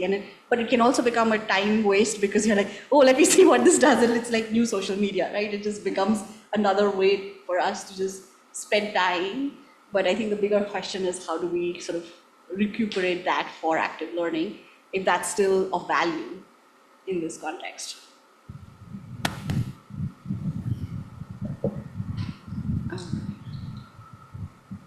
I think if we keep talking or discussing about the assignment that we just present, it will we will never have an end. But if we come back to the main objective at the beginning of the workshop, we may realize that we are learning the new tools in order to help us to deliver the active learning, for example, like let's say. So the exercise we practiced this morning is recall myself, I'm not sure the other people, but recall me again on the function of the teacher, how to design the course. How to design the course, we start from the outcome, and then from the assessment, activity, and then tool. From that, we will mapping the course, and we know where and why we can use the tool, the AI tool. But further than that, I don't think that in the future we can design the course in that way, because it can be copy easier. And on that way, we never think about the learner, because even if you deliver the same course to the different learner, it will be not work. So you have to depend on the learner. And you have to assess we call like pre-assessment. We have to assess the student or the learner on their capacity, and from that we can identify what are the things that we can equip for the student. And then those process can be, suppose we are the teacher, we are the one who control it. I never want to let the AI learn and how to do it instead of us. That is a key point. And secondly, in terms of, for example, the student, I agree that student can use AI too, like what this team is saying, like they can save the time to scan 10 paper in 2 minutes, summarize for it, and then it save time for them to read the summary. This kind of thing we will never need to ask the student to do in the future, because AI can do so. We don't need student do it, because if we keep asking student doing it, they will lose the capacity to read. Even read the summary for 10 lines, they also cannot read. So that kind of thing we need to avoid. And from that method, we can find a way how to minimize. I think we use AI tools, I agree, but minimize using it, because anyway we have to pay for it, otherwise we will be the products. So we pay for it, and still we have to choose the very necessary tools to use. And no need to use a lot of tools, and we have to pay a lot, but still they will, later on, they will be replaced by us anyway, right? To avoid that. And the second point is, like what he said, not during the presentation, but we talk outside the corridor. They say that to save the student for time for studying, for example, and using the AI tool can help them to see the whole picture, the big picture, but not going too deep down. And what the teacher, I think we need to equip the student how to understand the deep down the issues, so they can provide the, like, they can identify the problem and then provide the solution, for example. That one, I don't think that AI so far can do for us. So I think we shouldn't be like panic on using AI. At first, like Fabio, a bit, I saw that he's a bit like panic to use that, but I said that at the beginning, for the first step, you are not get used with that, but after some time practice, you can do it. And he become much faster now, and he's no longer be the dinosaur anymore compared to the first day. So that is, yeah. And for the expectation tomorrow, I'm still like very keen to learn how to do the podcast. What do you mean the podcast? The postcard. Postcard? The podcast. Podcast? Yeah. Without Notebook LM? Yeah. Yeah, we can look into that for an active learning, like a self-recording. That's certainly possible to do, yeah. So we can do some non-AI tools as well. Yes, yeah. Whatever it is, but I think that it is really useful because you can expand your listener instead of only students. Then you can let many people can learn from you. Yeah. We can look into that for sure, yeah. Thank you.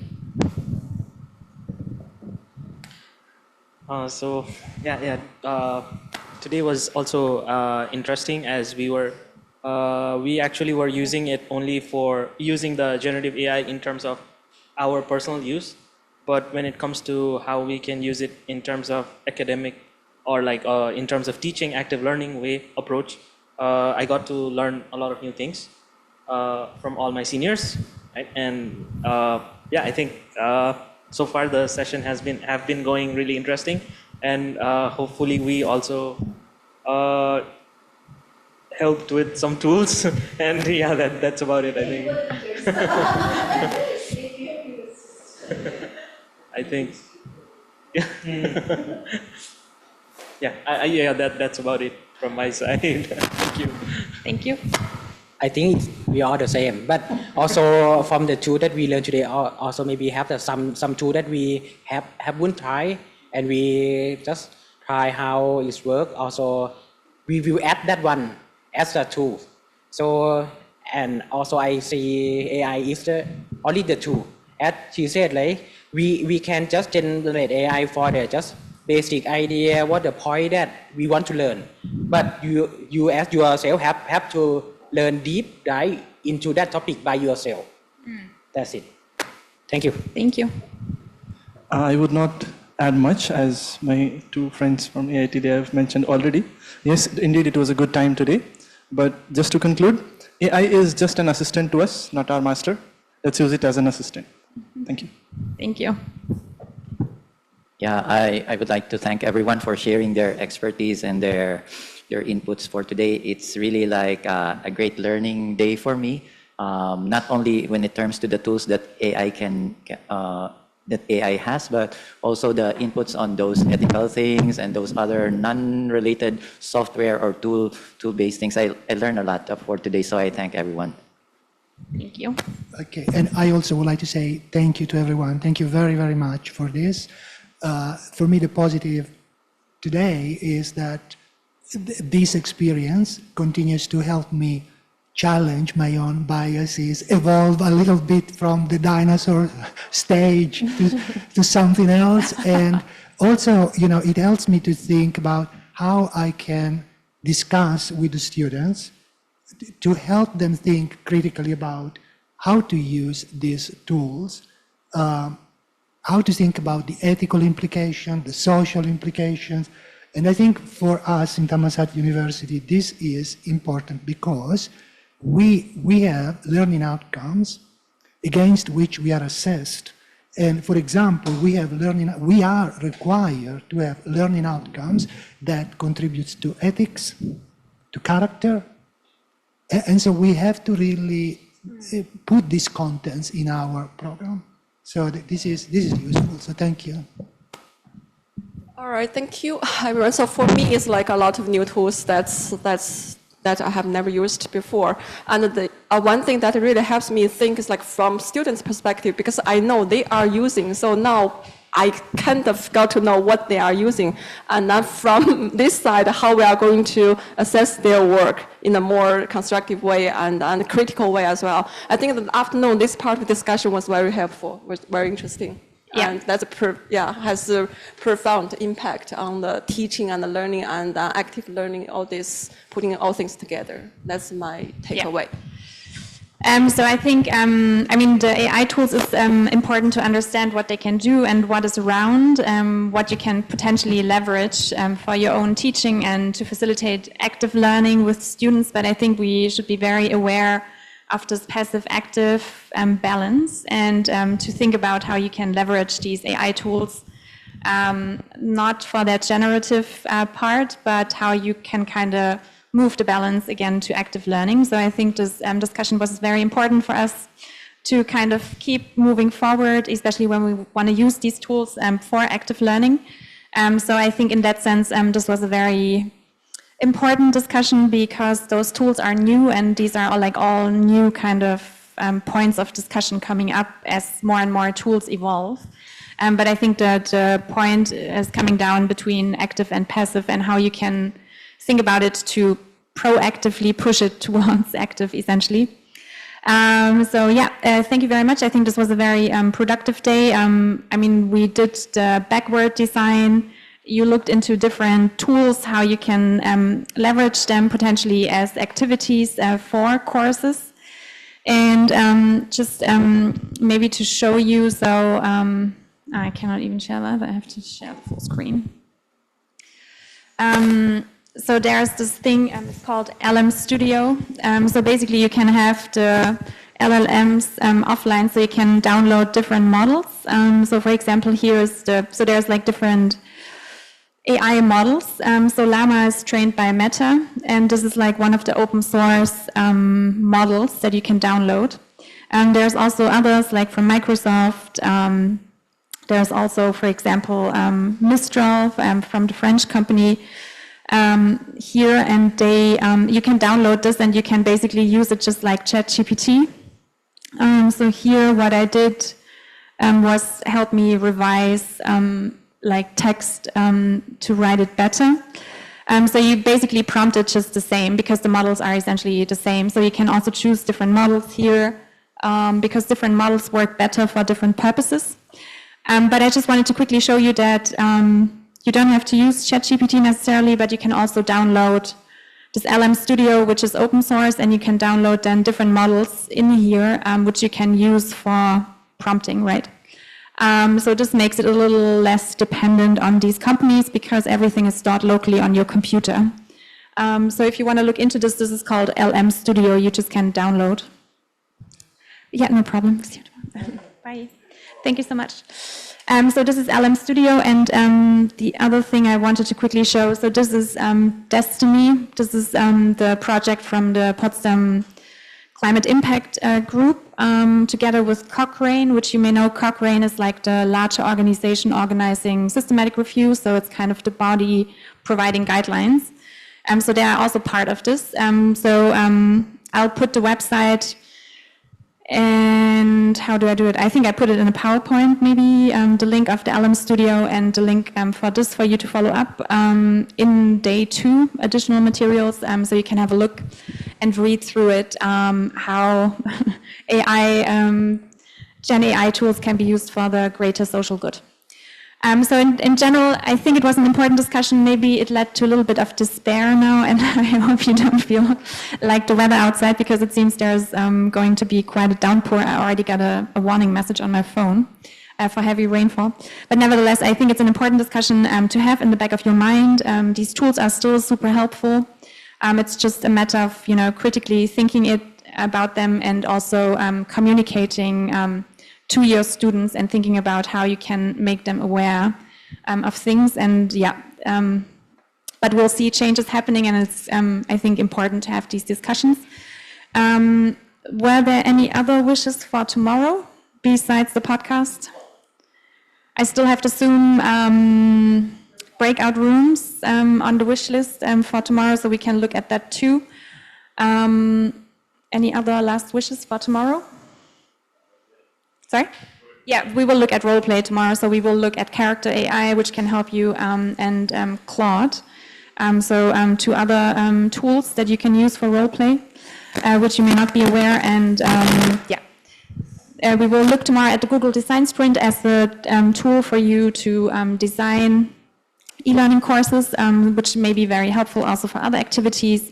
And then we'll follow up on other tools, and then we consolidate, and that will be workshop day 3. And I hope after that you come out of this with tools in your backpack to move forward in terms of e-learning, content development, how to build e-learning courses, how to upload them, and what kind of activities you may use in a digital format that is available to foster active learning.